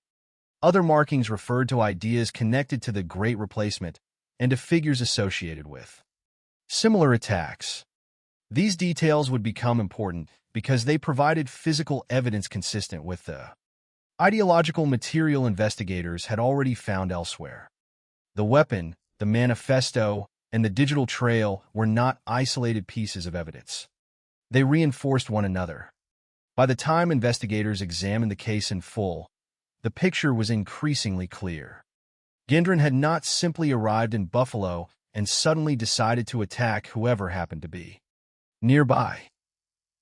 He had spent months developing a worldview that identified black people as a threat. He had searched for a location where a large black population could be found. He had studied the supermarket. He had prepared his equipment. He had written about his motives. And he had planned to broadcast the attack. The significance of this sequence is difficult to ignore. The shooting itself lasted only a limited period of time, but the process that led to it had been much longer. The violence at Tops was therefore the visible endpoint of an invisible progression. Exposure to extremist ideology, increasingly focused research, selection of a racial target, physical reconnaissance, logistical preparation, and finally execution. For investigators, reconstructing that progression was essential. It helped establish not only what Gendron had done, but why the federal government would later classify the attack as a racially motivated hate crime and an act of violent extremism. More importantly, it explains why the people inside Tops were targeted. They were not chosen because of anything they had personally done to Gendron. Their community had been selected because of their race. That fact would shape every major stage of the case that followed. Before the first shot was fired, the target had already been chosen. Before the victims knew they were in danger, their attacker had already studied the place where they lived and worked. And before the police arrived at Tops that afternoon, the ideological justification for the violence had already been constructed in Gendron's writings and online activity. The next step in the story is therefore the one that turns planning into physical reality. Why Buffalo became the destination, why Tops became the specific target, and what investigators would later learn about the surveillance that took place before May 14th. By the time Peyton Gendron had decided that he wanted to carry out a racially motivated attack, the most important question was no longer whether he would choose a target, but where that target would be. The evidence gathered after the shooting showed that Buffalo was not selected at random. The location emerged from a deliberate process in which Gendron searched for a community with a large black population that he could reach from his home in Conklin, New York. That decision transformed the case from an act directed at particular individuals into something much broader. An attack directed at a community because of race. The significance of Buffalo becomes clearer when the process is considered step by step. Gendron was 18 years old, but the investigation described a level of preparation that extended well beyond the few hours surrounding the shooting. He had spent months studying extremist ideology and the racist Great Replacement conspiracy theory. He had written a manifesto explaining his beliefs and intentions. He had used online platforms to research and discuss aspects of his preparations. But ideology alone did not determine the location of the attack. Gendron also searched for a place where that ideology could be translated into a physical target. He looked for an area with a high proportion of black residents, while also considering whether the location was within practical reach from where he lived. His attention eventually focused on Buffalo, particularly zip code 14208. The racial demographics of the area were an important part of his reasoning. In the logic of his extremist worldview, the presence of a large black population made the area attractive as a target. That is one of the clearest indications of how the racist ideology behind the attack operated. The people who lived there did not have to know Gendron. They did not have to have any connection to him. They only needed to belong to the racial group he had decided to target. Once Buffalo had entered his plans, the next decision was the specific location. He selected the Tops Friendly Market on Jefferson Avenue. Again, the available evidence points away from randomness. The supermarket was located within the community Gendron had already identified. It was a place where members of that community regularly gathered to carry out ordinary activities. For the people who used the store, that familiarity was precisely what made it part of daily life. For Gendron, however, the store became a place where he believed he could carry out an attack against the people he wanted to target. The investigation later revealed that he did not rely entirely on maps or information available online. He went to the area himself. He visited the store and its surroundings multiple times. These visits allowed him to observe the location directly rather than simply imagining it from a distance. He watched the flow of customers and studied the position of security personnel. He examined the arrangement of the supermarket and considered how he would move through it. He also created a diagram of the interior. Each of these actions was significant because they demonstrated that the attack was being prepared as a specific operation rather than as an impulsive act. The diagram was particularly revealing. A store that was familiar to customers as a collection of aisles, entrances, and ordinary shopping areas became, in Gendron's planning, a map for violence. The same physical space had two completely different meanings. To the community, it was a supermarket. To the attacker, it had become a carefully studied target. This contrast would later become one of the most disturbing aspects of the investigation. Gendron had enough knowledge of the location to think about where people would be and how he would move through the building. He had observed the presence of security. He had already been there before the day of the shooting. The attack, therefore, had a physical history before it had a public history. The public would learn about Tops on May 14th, when news of the shooting spread. Investigators, however, would later discover that the location had already been part of Gendron's private planning for some time. His final visit before the shooting demonstrated just how deliberate that process had become. On May 14th, approximately 2.5 hours before the attack, Gendron returned to the area to conduct another observation of the location. He did not arrive at the supermarket for the first time that afternoon. He had already studied it. He had already visited it. He had already considered the surrounding community and the racial demographics that had led him to Buffalo. His return shortly before the shooting, therefore, became another piece of evidence showing that the attack had been planned in advance. It also meant that the transition from planning to action occurred gradually rather than suddenly. There was a period in which the attacker was physically near the intended target but had not yet begun the violence. During that time, the people inside the store were still engaged in ordinary life, unaware that someone had already decided what was going to happen. The significance of the 2.5-hour interval is not that it provides a dramatic countdown, but that it demonstrates continuity between reconnaissance and execution. The same location that Gendron had studied became the location he entered to carry out the attack. The same community whose demographics had influenced his decision became the community whose members would make up the overwhelming majority of those killed. By the time he arrived again on May 14th, the decision-making process had already passed several stages. First came the ideology. Then came the search for a community that fit the racial target defined by that ideology. Then came Buffalo. Then zip code 14208. Then the specific supermarket. Then physical visits and observations. Then the study of the interior. Then the preparation of a diagram. Finally came the equipment and the attack itself. Investigators would later use this sequence to demonstrate that the shooting involved significant premeditation. It was not necessary to invent a motive from the circumstances after the fact. The motive had been documented by the attacker himself, while his movements and preparations provided physical evidence of how he intended to act on it. The choice of tops also helps explain why the case was treated as a hate crime. A person entering a supermarket and attacking people at random would present one kind of investigation. A person deliberately searching for a predominantly black neighborhood, selecting a store within that community, studying its layout, and then attacking the people inside presents another. The racial identity of the victims was not an accidental feature of the crime. It was connected to the selection of the location itself. This distinction would later become central to the federal prosecution. It also makes the story of Tops more than a story about one building. The supermarket became the physical point where an extremist ideology met an actual community. The people inside were not abstract figures in a manifesto. They were customers and employees.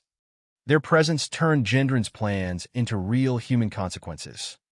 That is why the investigation into the choice of Buffalo mattered so much. Every map, every observation, every visit, and every reference to racial demographics helped answer the same question: why here? The evidence pointed to a simple but devastating answer. Gendron wanted a predominantly black community, and he wanted a location where he could reach people belonging to that community. Tops provided that setting. By the afternoon of May 14th, the planning phase was nearly complete. Gendron had chosen the community, selected the store, studied the surroundings, examined the interior, and returned shortly before the attack. The ordinary activity inside Tops continued without interruption because the people there had no reason to know that their location had been studied as a target. That is perhaps the most disturbing feature of the planning process. The victims experienced the supermarket as a familiar part of their lives. The attacker experienced it as the destination at the end of a plan. The difference between those two perspectives would soon become irreversible. What happened next would transform the research, the maps, and the observations into violence. The afternoon of May 14th began as another day at a neighborhood supermarket. But for Gendron, the location had already been selected long before he entered it.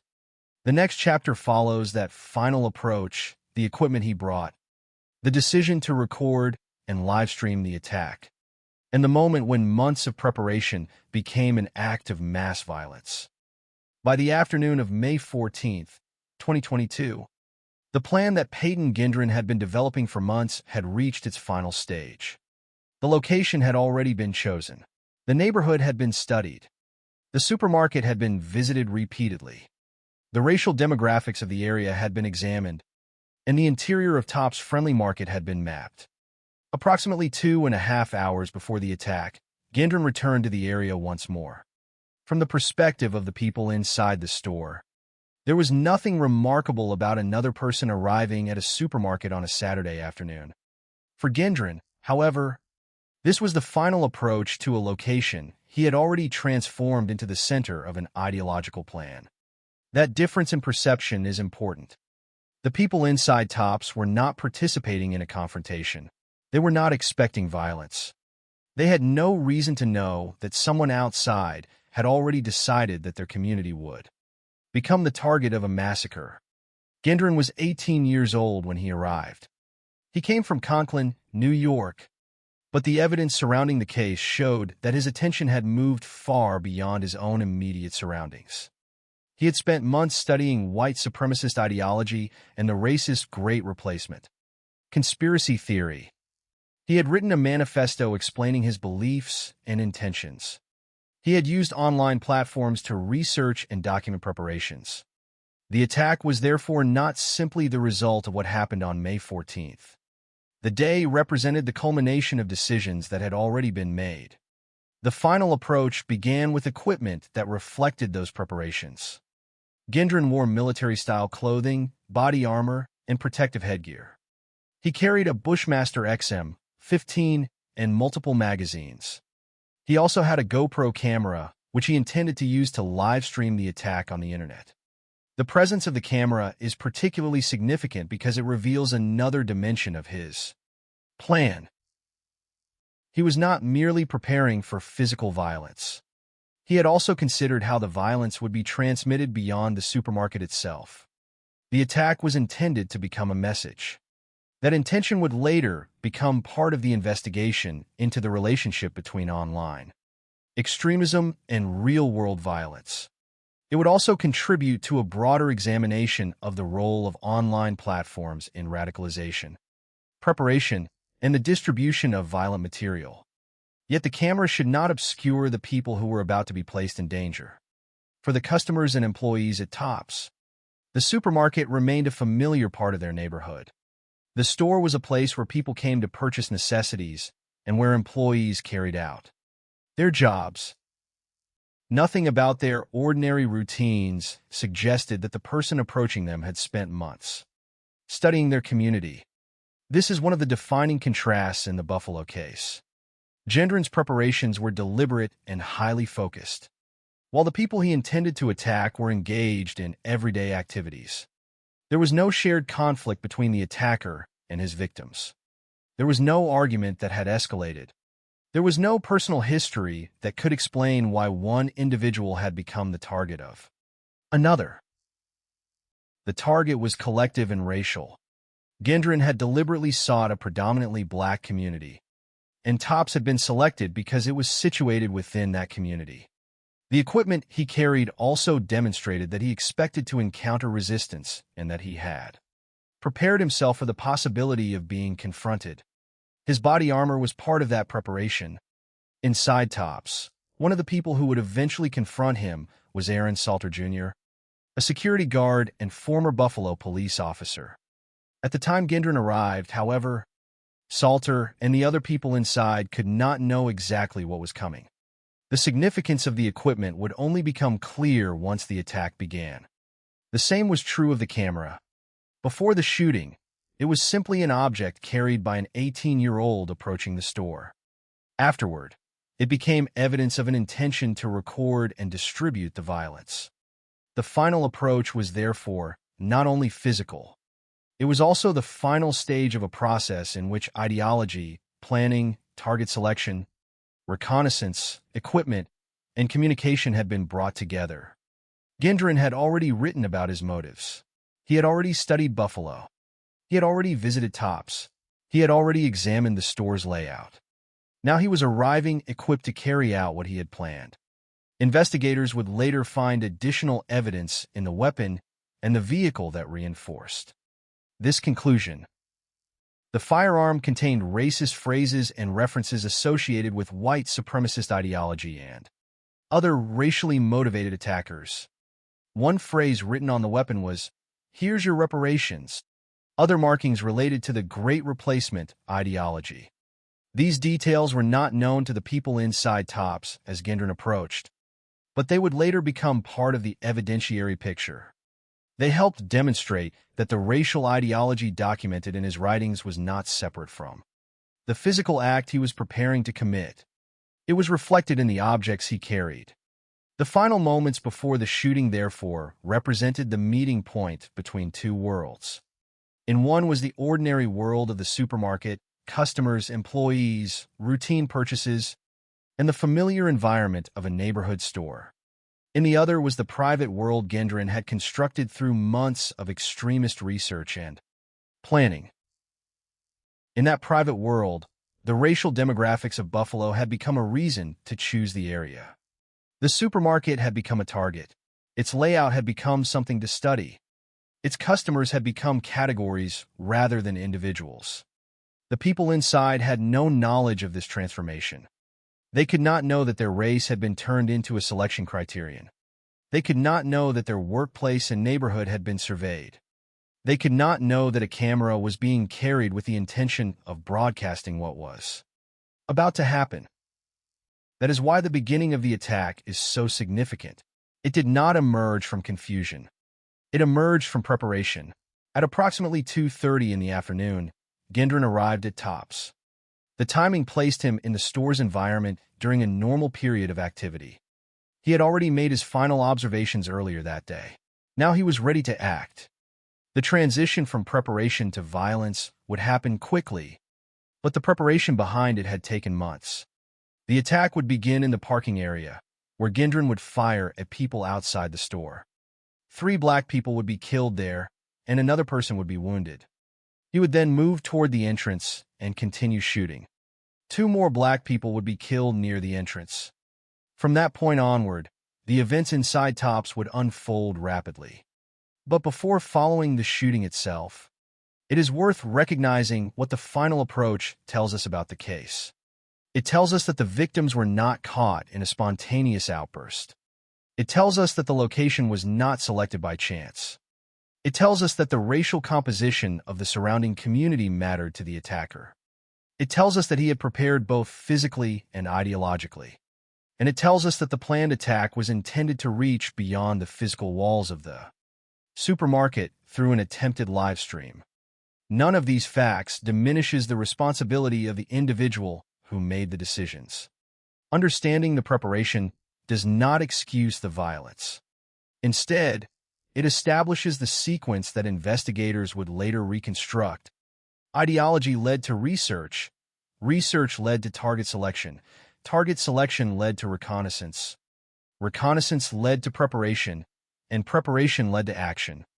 At 2:30 that afternoon, that sequence reached its most devastating point. Gendron stepped into the environment he had studied. The people inside continued with their ordinary lives, unaware of the plan that had brought him there. Within moments, the supermarket would no longer be an ordinary place. The first shots would transform it into a crime scene, and the lives of everyone connected to Tops would be permanently changed. The next chapter follows those first moments of violence, beginning in the parking area and moving toward the entrance of the store, where the attack would claim its first victims and set in motion the events that followed. On the afternoon of May 14, 2022, the distance between an ordinary Saturday at Tops Friendly Market and a mass casualty crime was measured in moments. Peyton Gendron had already spent months preparing for what he intended to do. He had selected Buffalo because of its large black population, chosen the Tops supermarket, studied the surrounding area, examined the store's layout, and returned to the location earlier that same day. Now, at approximately 2:30 in the afternoon, the planning ended and the violence began. The first part of the attack took place outside the supermarket. Gendron arrived wearing military-style clothing, body armor, and protective headgear. He carried a Bushmaster XM-15 and multiple magazines. He also had a GoPro camera with the intention of live-streaming the attack. These details would later become important evidence, but for the people in the parking area, there was no opportunity to understand the larger plan behind the person approaching them. They were simply at a neighborhood supermarket. The first shots were fired in the parking area. Gendron attacked people outside the store, killing 3 black people and wounding another person. The distinction between inside and outside mattered only geographically. The purpose of the attack had already been established before Gendron arrived. He was seeking to harm members of a predominantly black community. The people in the parking area became the first victims of that plan. Their deaths were not the result of a personal confrontation. They were the first human consequences of a target that had been selected long before the attack began. From the parking area, Gendron moved toward the entrance of Tops. The attack continued as he approached the store. 2 additional black people were killed near the entrance. In a matter of moments, the entrance to a place associated with routine shopping became part of a crime scene. The people inside and around the supermarket had little reason to expect that violence was approaching them.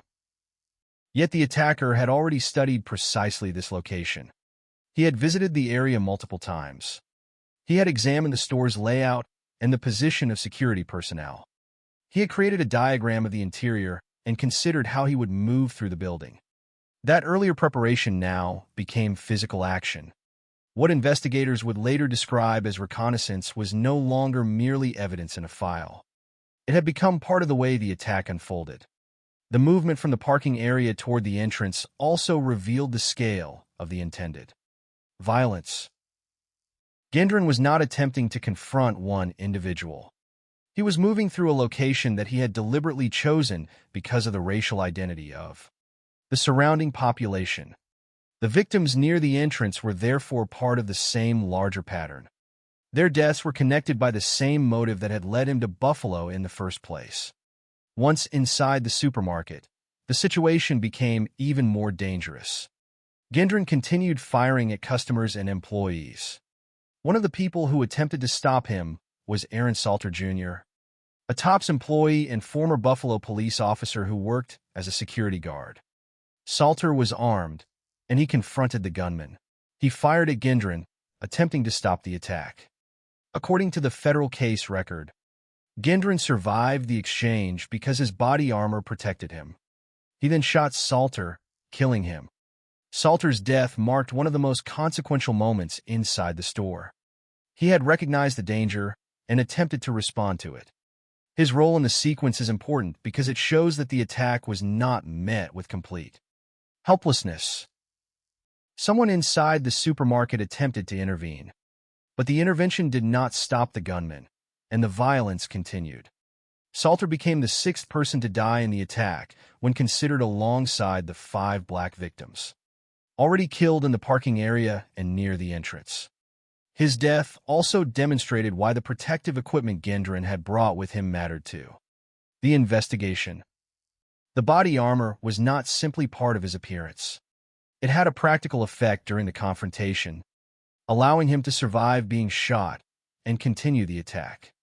After Salter was killed, Gendron continued moving through the supermarket. The federal evidence indicates that approximately 60 shots were fired during the attack. The number is important because it illustrates the sustained nature of the violence without requiring graphic description. This was not a single discharge followed by immediate intervention. It was a continuing attack in which people inside the store remained at risk as Gendron moved through the building. During this period, another detail became especially important to investigators. Gendron encountered a white TOPS employee whom he shot in the leg. He pointed his weapon at the employee, but did not fire again. According to the federal case record, he apologized and continued searching for other victims. Another white female employee was also wounded during the attack. These details would later help prosecutors establish that race was not merely an incidental feature of the crime. The attacker had deliberately selected a black community, and his conduct toward people of different races provided additional evidence about how he was choosing his victims. The significance of this evidence would become clearer during the investigation. But at the time, the immediate reality was simpler. People were being injured and killed inside a supermarket. The identities and personal histories of the victims did not matter to the attacker in the way they should have. He had reduced them to the racial category he had chosen as his target. For the victims, however, the situation was entirely different. They were individuals who had entered the store as customers or employees. They had not volunteered to become participants in an ideological conflict. They had no personal connection to Gendron. The attack forced them into circumstances they had no reason to anticipate. As Gendron continued through the store, the number of victims increased. By the end of the shooting, 10 people would be dead and 3 would be injured. All 10 people killed were black. They were Aaron Salter Jr., Ruth Whitfield, Pearl Young, Hayward Patterson, Catherine Massey, Celestine Cheney, Roberta Drury, Geraldine Talley, Andre McNeil, and Margus Morrison. Their names would later become central to the effort to remember the people behind the statistics. During the attack itself, however, there was no distance between the violence and its consequences. Every shot had the potential to change another person's life permanently. The supermarket, designed for routine activity, had become a place where customers and employees were suddenly forced to confront an act of deliberate mass violence. Eventually, Gendron moved back toward the front of the store. By this point, the sequence of events had already produced a devastating toll. The gunman had entered a community he had deliberately selected, attacked people outside and inside the supermarket, confronted an armed security guard, and continued firing after that confrontation. The evidence would later establish that the attack had been carefully planned and that its racial motivation was central to the choice of target. But in those moments, the people inside Tops were dealing only with the immediate danger. The investigation that followed would reconstruct the sequence through physical evidence, witness information, weapons, digital material, and Gendron's own writings. Yet no later reconstruction could change the basic fact that the people killed had been carrying out ordinary activities when they became the victims of a planned attack. The first shots in the parking area had begun a chain of events that would end with 10 people dead and 3 others wounded. Among those killed was Aaron Salter Jr., who had attempted to stop the gunman. The attack would soon move toward its final stage as police approached the supermarket and Gendron was confronted. The next chapter will focus on Salter's attempt to intervene, the evidence surrounding the attack inside the store, and the moments that led from continued violence to the arrest of the gunman. By the time Peyton Gendron moved into Tops' friendly market, the attack had already claimed several lives. 3 black people had been killed in the parking area, another person had been wounded, and 2 more black people had been killed near the entrance. What had begun outside had now moved into the supermarket itself, where customers and employees were suddenly caught inside a place that Gendron had deliberately chosen as the target of a racially motivated attack. Among those inside was Aaron Salter Jr., a Tops employee and former Buffalo police officer who worked as a security guard. His presence would become one of the most important parts of the story because, when confronted with the gunman, Salter attempted to stop him. Salter was not a stranger to responsibility in dangerous situations. The available facts identify him as a former Buffalo police officer, and at the time of the shooting, he was working security at the supermarket. His role was to help protect the people inside the store. On that afternoon, that responsibility suddenly became a matter of life and death. Gendron had entered with a firearm, protective equipment, and a plan that had been developed over months. Salter faced him from inside the store. The federal case record establishes that Salter was armed and fired at Gendron. The confrontation was brief, but its consequences were permanent.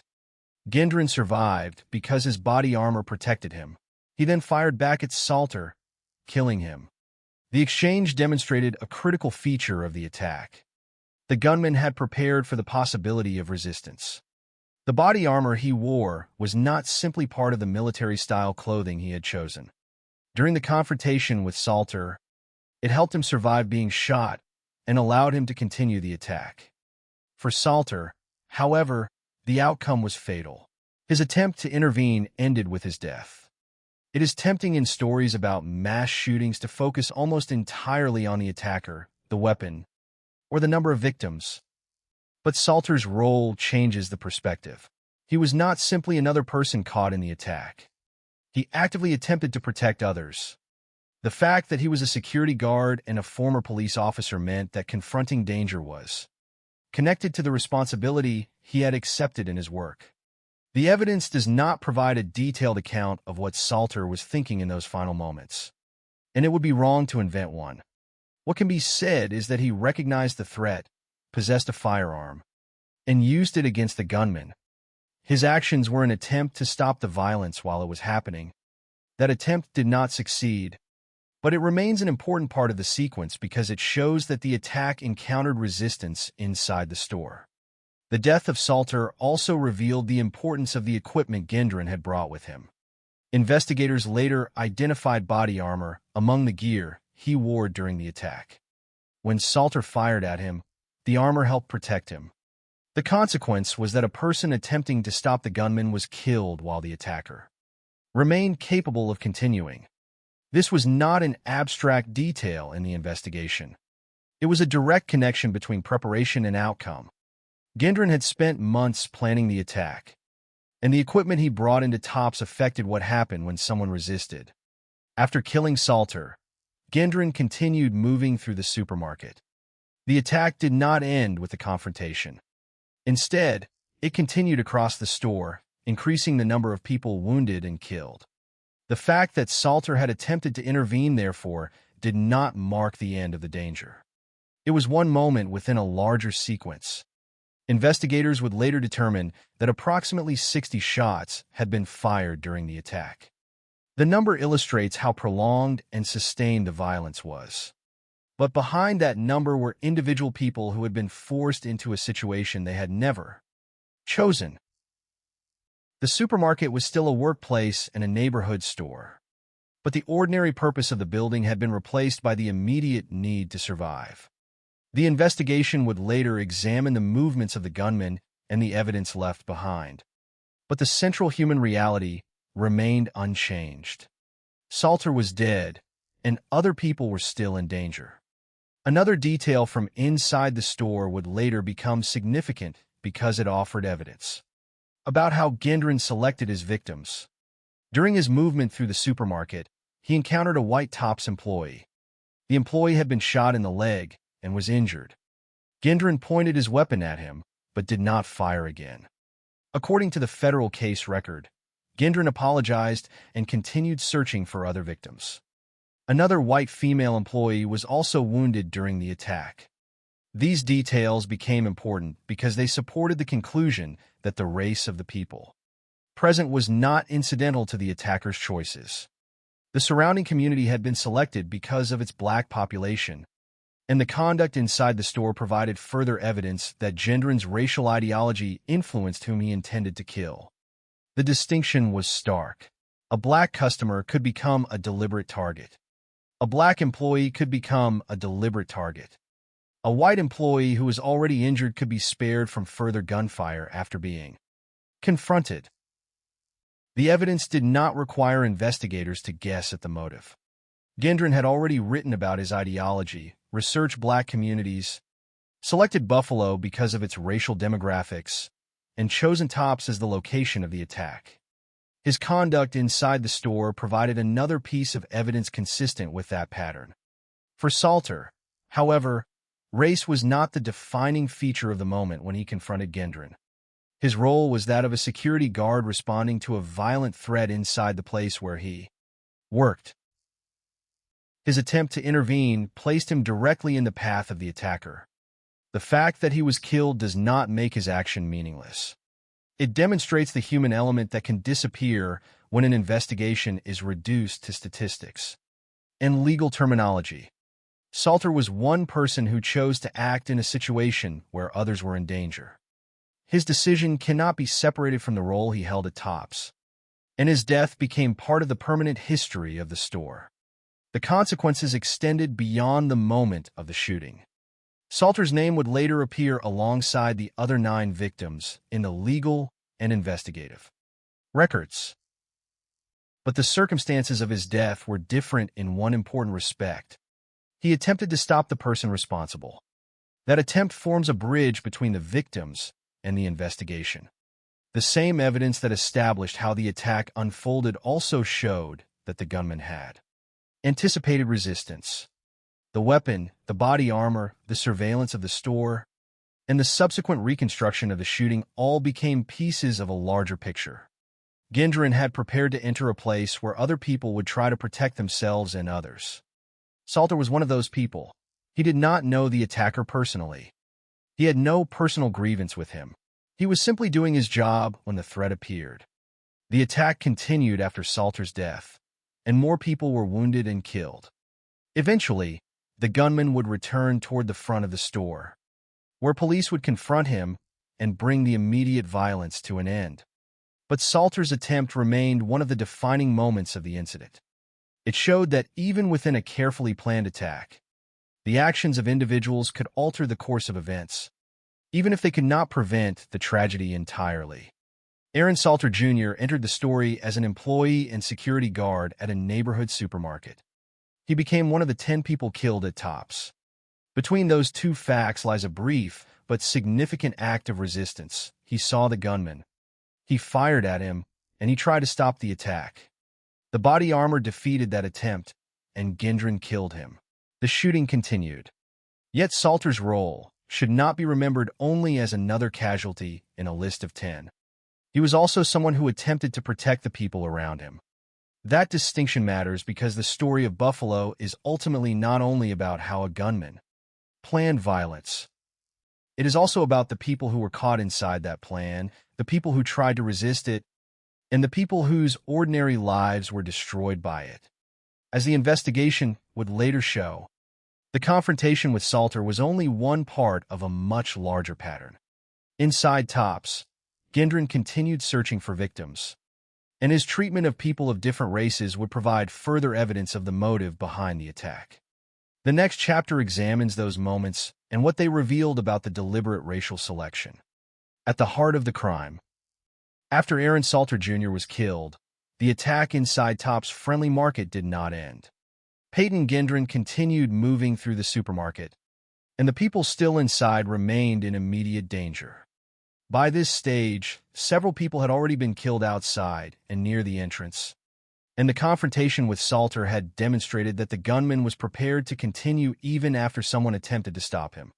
What happened next would become especially important to investigators because it provided further evidence of something that had already been visible in the larger structure of the crime.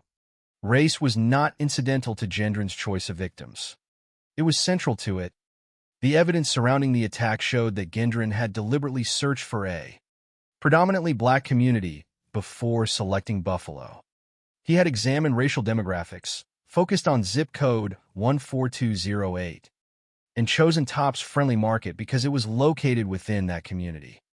He had then visited the area multiple times, studied the supermarket, examined the movement of customers, considered the location of security personnel, and created a diagram of the store. These actions had already demonstrated that the people inside Tops were not simply random individuals encountered by an attacker who had suddenly lost control. They were members of a community that had been selected in advance. Inside the store, that pattern became even more significant. During his movement through the supermarket, Gendron encountered a white Tops employee. The employee had been shot in the leg and was wounded. Gendron pointed his weapon at him, but did not fire again. According to the federal case record, Gendron apologized and continued searching for other victims.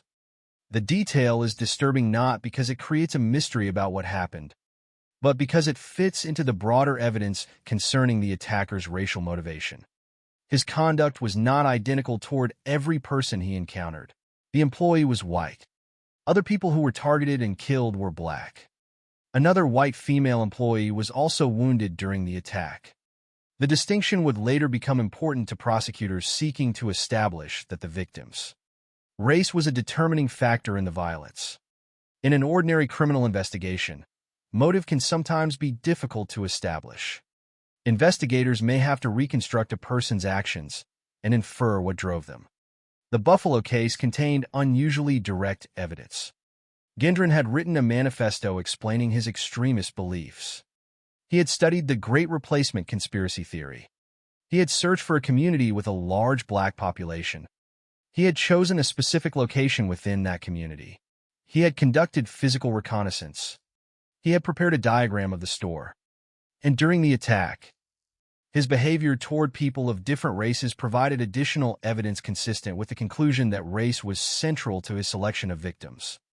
These pieces did not stand alone. They formed a continuous pattern. That pattern is essential to understanding why the federal government treated the shooting as a hate crime and an act of violent extremism motivated by race. The attack was not simply a violent event that happened to occur in a predominantly black neighborhood. The neighborhood itself was part of the reason the attacker chose it. The supermarket was selected because it provided access to members of that community. The victims therefore became targets before they ever saw the gunman. Their race had already been transformed into a criterion in the attacker's plan. That is one of the most difficult aspects of the case to understand from the perspective of the people who were inside the store. A customer walking through a supermarket ordinarily thinks about what they need to buy, where they need to go, or when they will return home. An employee thinks about the responsibilities of a work shift. Neither perspective includes the possibility that their racial identity has been used by someone outside the store as a reason to make the location a target. Yet, that was the reality of May 14, 2022. The people inside Tops were not participating in Gendron's ideological world. They had not chosen to be part of a debate about race, demographics, or extremist conspiracy theories. They were simply living their lives. The attacker had created a narrative in which their identities were enough to make them enemies. The violence then turned that imagined conflict into a real one, with real victims.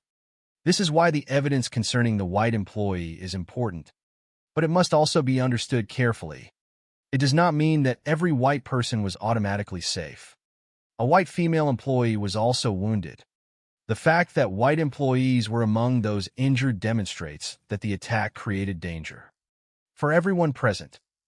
What the evidence does show is that Gendron's primary objective was the killing of black people. All 10 people who ultimately died were black. The combination of the victim's race, the location he selected, his online and written material, and his conduct during the attack provided a consistent evidentiary picture. The case was therefore not defined simply by the number of people killed. It was defined by why those people had been selected. As Gendron continued through the store, the physical environment he had previously studied became increasingly important. He had created a diagram of the interior and considered how he would move through the building. The supermarket that had once been familiar to customers was now the environment in which his plan was being carried out. This contrast reveals the practical consequences of his earlier preparation. Reconnaissance is an abstract word when it appears in an investigative report. It can sound distant and technical, but inside Tops, the meaning was much more immediate. The attacker knew the place because he had studied it. The people inside did not know him. He had prepared for the environment. They had simply entered it. That imbalance placed them at an enormous disadvantage. The attack also demonstrated how an extremist ideology can transform ordinary people into symbolic targets in the mind of someone who accepts it.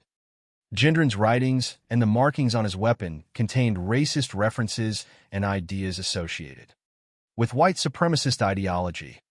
One phrase written on the weapon was, "Here's your reparations." Other markings referred to the Great Replacement and to other racially motivated attackers. The physical weapon therefore carried evidence of the same ideology that appeared in his manifesto. An online activity, the supermarket, the victims, the weapon, and the writings were all connected by the same racial worldview. The investigation did not need to invent a connection between ideology and violence. Gendron's own preparations provided it. The victims, however, remained individuals rather than symbols. Ruth Whitfield, Pearl Young, Hayward Patterson, Catherine Massey, Celestine Cheney, Roberta Drury, Garoline Natali, André Mocknil, Margus Morrison, and Aaron Salter Jr. had their own lives before the shooting. The available information for this account does not provide detailed biographies for all of them, so it would be inappropriate to create imagined conversations or private thoughts. But the basic truth is enough. They were people who had gone to a neighborhood supermarket, and 10 of them would never return home. 3 others would survive wounded. Their lives were altered because someone else had decided that their community should be attacked. The importance of keeping the victims at the center becomes especially clear when considering the attacker's intention to live stream the violence. Gendron had brought a GoPro camera because he wanted the attack to be broadcast over the internet. That decision reflected his desire to turn the shooting into a message. But the people he intended to use as part of that message had no control over how their lives would be represented. They were being transformed into objects within an extremist narrative against their will. The investigation that followed, therefore, had to examine both the physical crime and the ideological framework behind it. The shooting inside Tops provided evidence about the former. The manifesto, digital activity, weapon markings, and target selection provided evidence about the latter. Together, they explained why the federal government would pursue hate crime charges.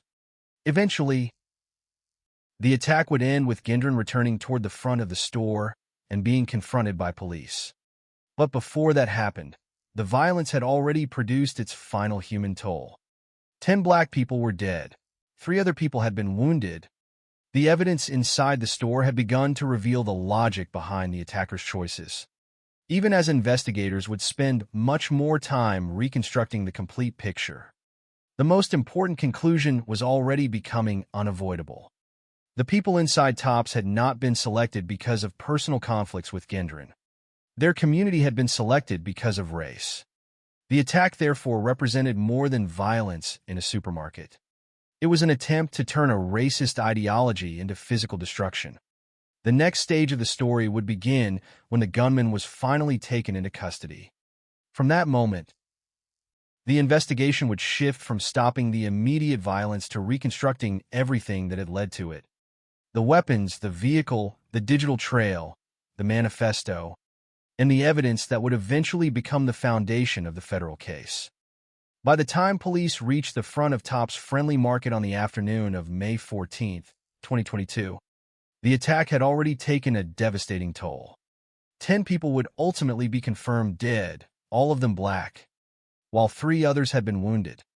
The shooting had begun in the parking area, continued near the entrance, and then moved through the supermarket itself. Aaron Salter Jr., a top security guard and former Buffalo police officer, had attempted to stop the gunman and had been killed. Inside the store, the evidence was already beginning to establish that this was not an indiscriminate act of violence. The location had been selected because of its predominantly black community, and the people killed reflected that objective. Now, as police confronted Gendron, the immediate priority was to end the danger. Gendron was still alive when officers took him into custody. His weapon was recovered, and the arrest marked the end of the active attack. What had begun as an act designed to create mass casualties and attract attention through an internet livestream had suddenly become the starting point of a criminal investigation. For investigators, the challenge was no longer simply identifying the shooter. They had him. The much larger question was how the attack had been conceived, prepared, and executed, and how much evidence existed to establish the motive behind it. The arrest immediately changed the nature of the case. Police were no longer dealing with an unknown gunman who had disappeared from the scene. They had a suspect who could be questioned, whose equipment could be examined, whose vehicle could be searched, and whose digital and written material could be compared against the physical evidence recovered from Tops.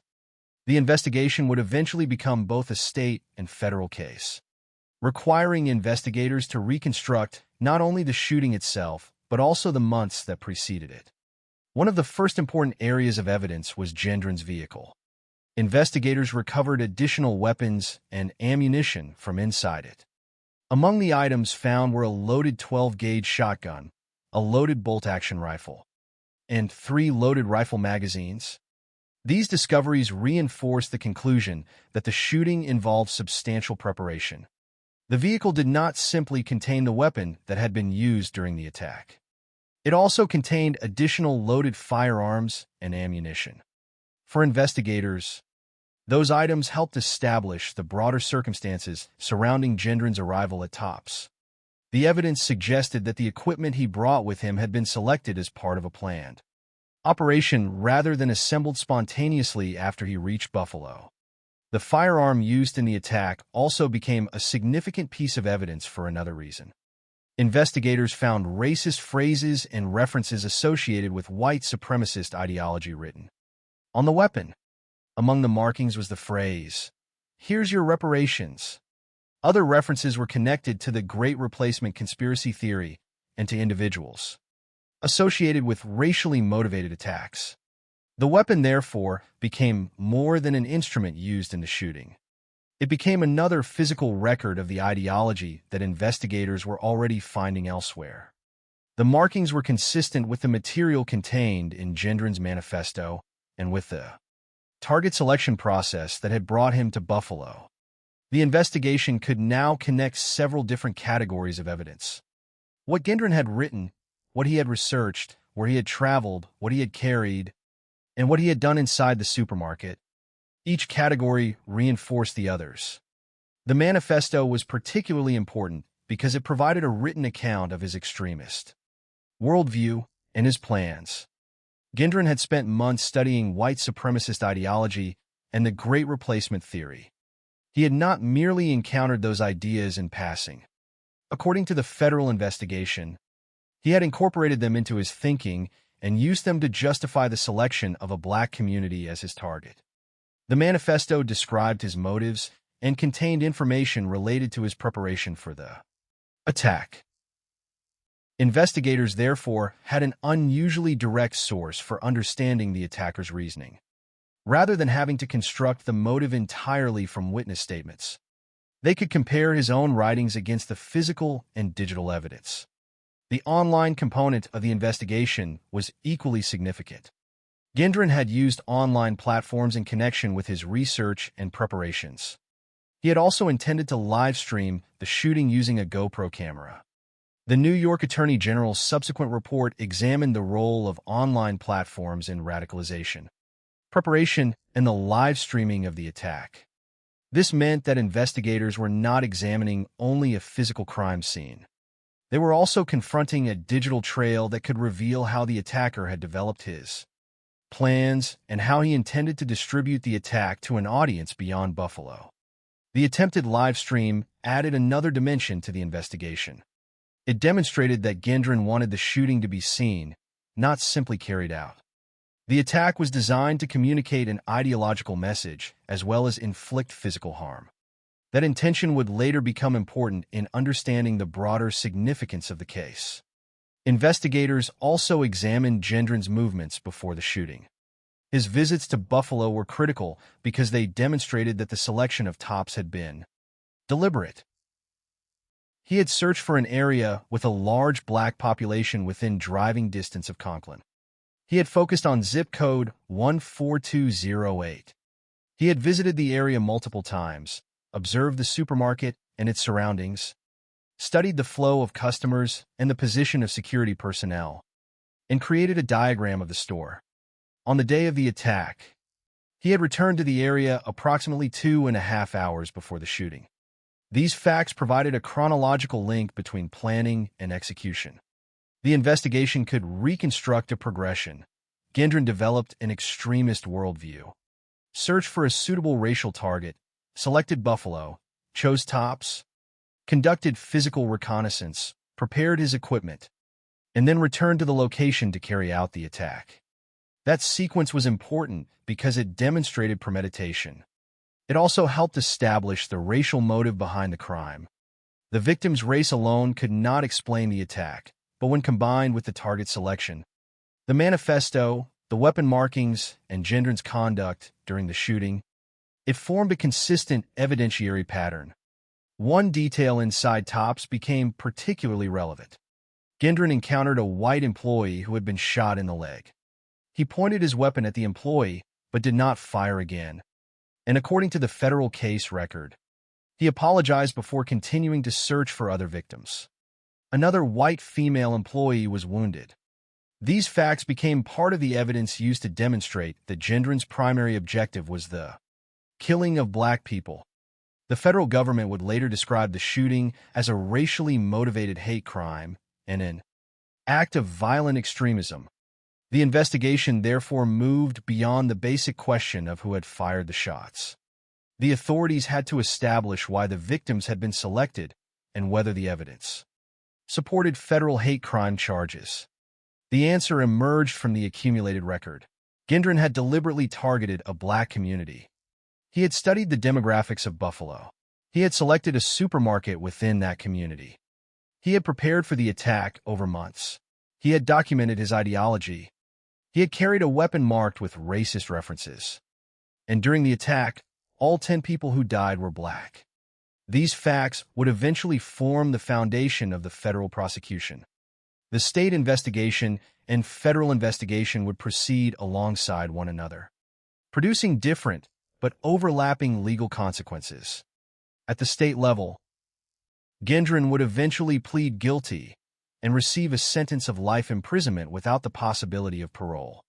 At the federal level, prosecutors pursued a much more extensive case based on hate crime statutes and firearms charges, with the possibility of the death penalty becoming a central issue.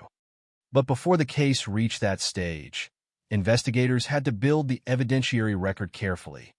Every weapon, magazine, digital record, written statement, physical movement, and victim account could contribute to reconstructing the crime. The shooting itself had lasted only a relatively short period. The investigation would take far longer because investigators were reconstructing months of preparation. The arrest, therefore, did not end the story. It opened the second phase. The question was no longer whether Gendron had carried out the attack. The physical evidence at Tops, the weapons, the victims, and his arrest established that. The deeper question was how the legal system would characterize what he had done. Was it simply a mass shooting?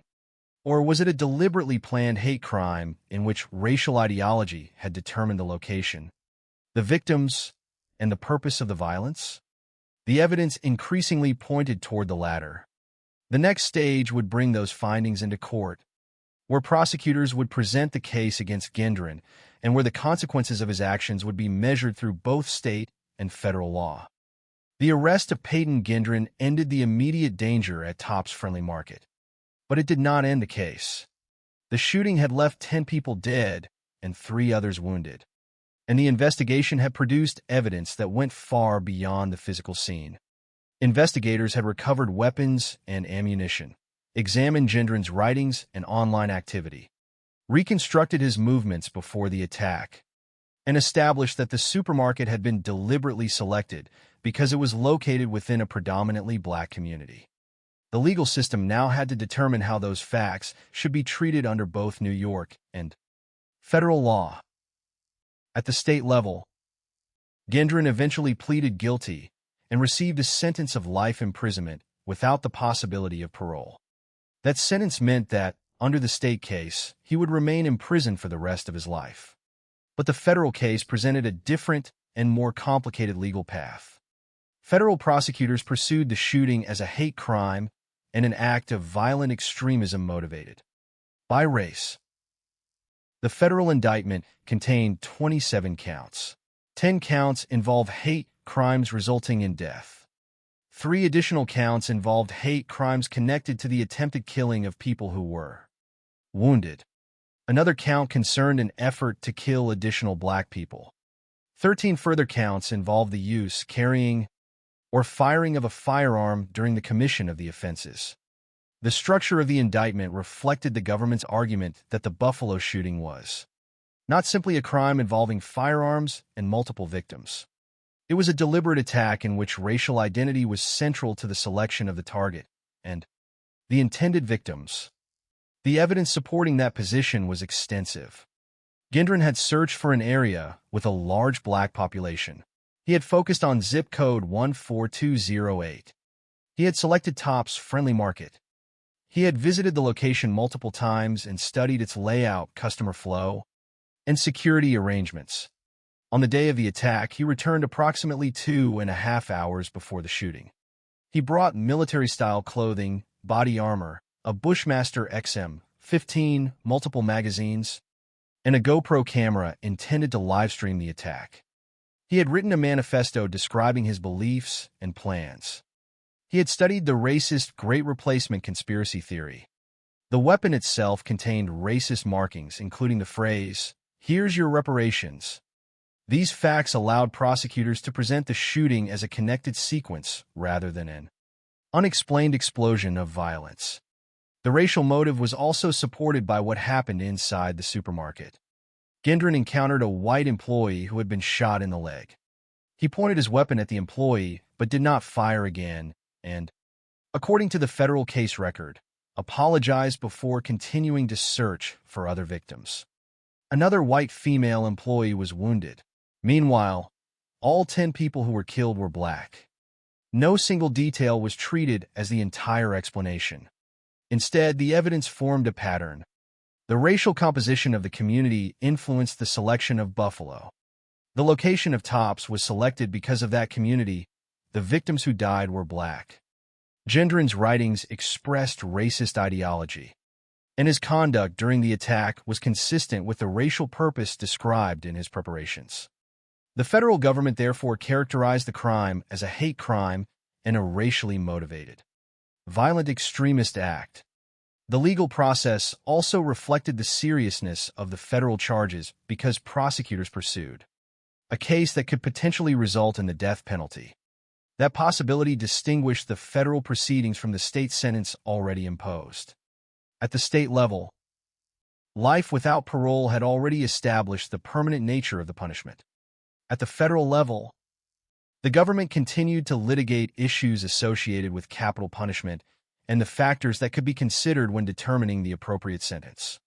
According to Department of Justice materials from 2026, the federal case remains subject to appellate issues before the United States Court of Appeals for the Second Circuit.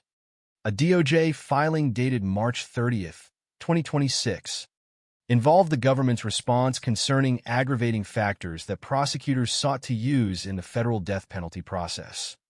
DOJ budget materials for 2026 also identified the Gendron prosecution among federal cases receiving Department of Justice support for death penalty prosecution. These developments show that the legal story did not end with the state conviction. The federal case continued to involve significant legal questions even after the initial punishment had been imposed at the state level. Yet no legal proceeding could change what had already happened at Tops. The courtroom could determine guilt, charges, and punishment, but it could not return Aaron Salter Jr., Ruth Whitfield, Pearl Young, Hayward Patterson, Katarina Massey, Celestine Cheney, Roberta Drury, Caroline Tully, Andrea McNeil, or Margus Morrison to their families and community. It could not undo the injuries suffered by the 3 survivors. It could not erase the fact that an ordinary neighborhood supermarket had become the scene of a racially motivated massacre. That is why the final chapter of the Buffalo case must move beyond the attacker and the courtroom. The consequences extended into the community that Gendron had deliberately targeted. The shooting was not only an attack on 10 individuals, it was an attack on a predominantly black neighborhood chosen because of its racial identity. The federal government's characterization of the crime as a hate crime reflected this broader dimension. Gendron's objective had been built around an extremist theory that portrayed demographic change as a threat and encouraged hostility toward other racial groups. The attack demonstrated the danger of transforming such a conspiracy theory into a justification for violence. It also demonstrated how online material could become part of a process leading from ideology to preparation and finally to physical action. The New York Attorney General's examination of the case focused in part on the role of online platforms in radicalization, preparation, and live streaming. Gendron's use of a camera during the attack made that issue particularly important. His intention was not only to carry out the shooting, but also to transmit it. That decision reflected the desire to turn a local act of violence into a message capable of reaching an audience beyond Buffalo. The case, therefore, became part of a broader discussion about the relationship between extremist ideology, digital platforms, and mass violence. But the most important lesson does not require a complicated theory. The attack was planned. The victims were selected because of race. The location was chosen deliberately. The preparation lasted months, and the consequences were permanent. 10 people died while shopping or working at a supermarket in their community. 3 others survived wounded. One of the victims, Aaron Salter Jr., attempted to confront the gunman and was killed. The legal proceedings established responsibility and imposed severe punishment. But the sentence itself cannot capture the full human cost. The The Buffalo Tops shooting remains a reminder that mass violence does not begin when the first shot is fired. In this case, the physical attack was preceded by a long process of ideological commitment, target selection, reconnaissance, preparation, and an intention to communicate the violence to others. That process is important to understand not because it gives the attacker a larger role in the story, but because it places the victims' deaths in their true context. They were not the accidental result of a momentary loss of control. They were the consequence of a deliberate decision to turn racist ideology into violence against a community.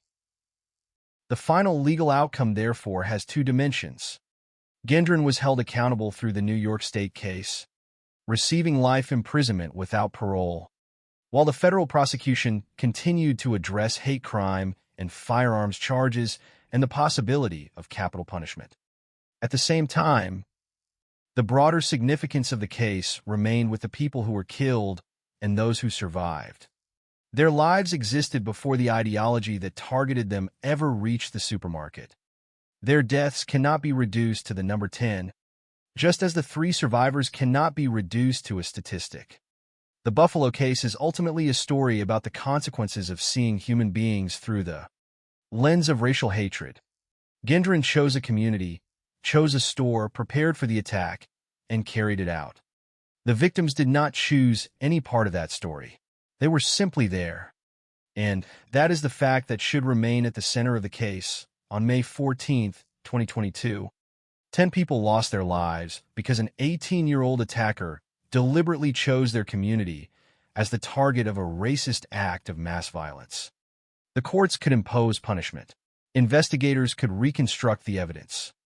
Governments could examine extremist networks and online platforms. But none of those actions could restore what was taken.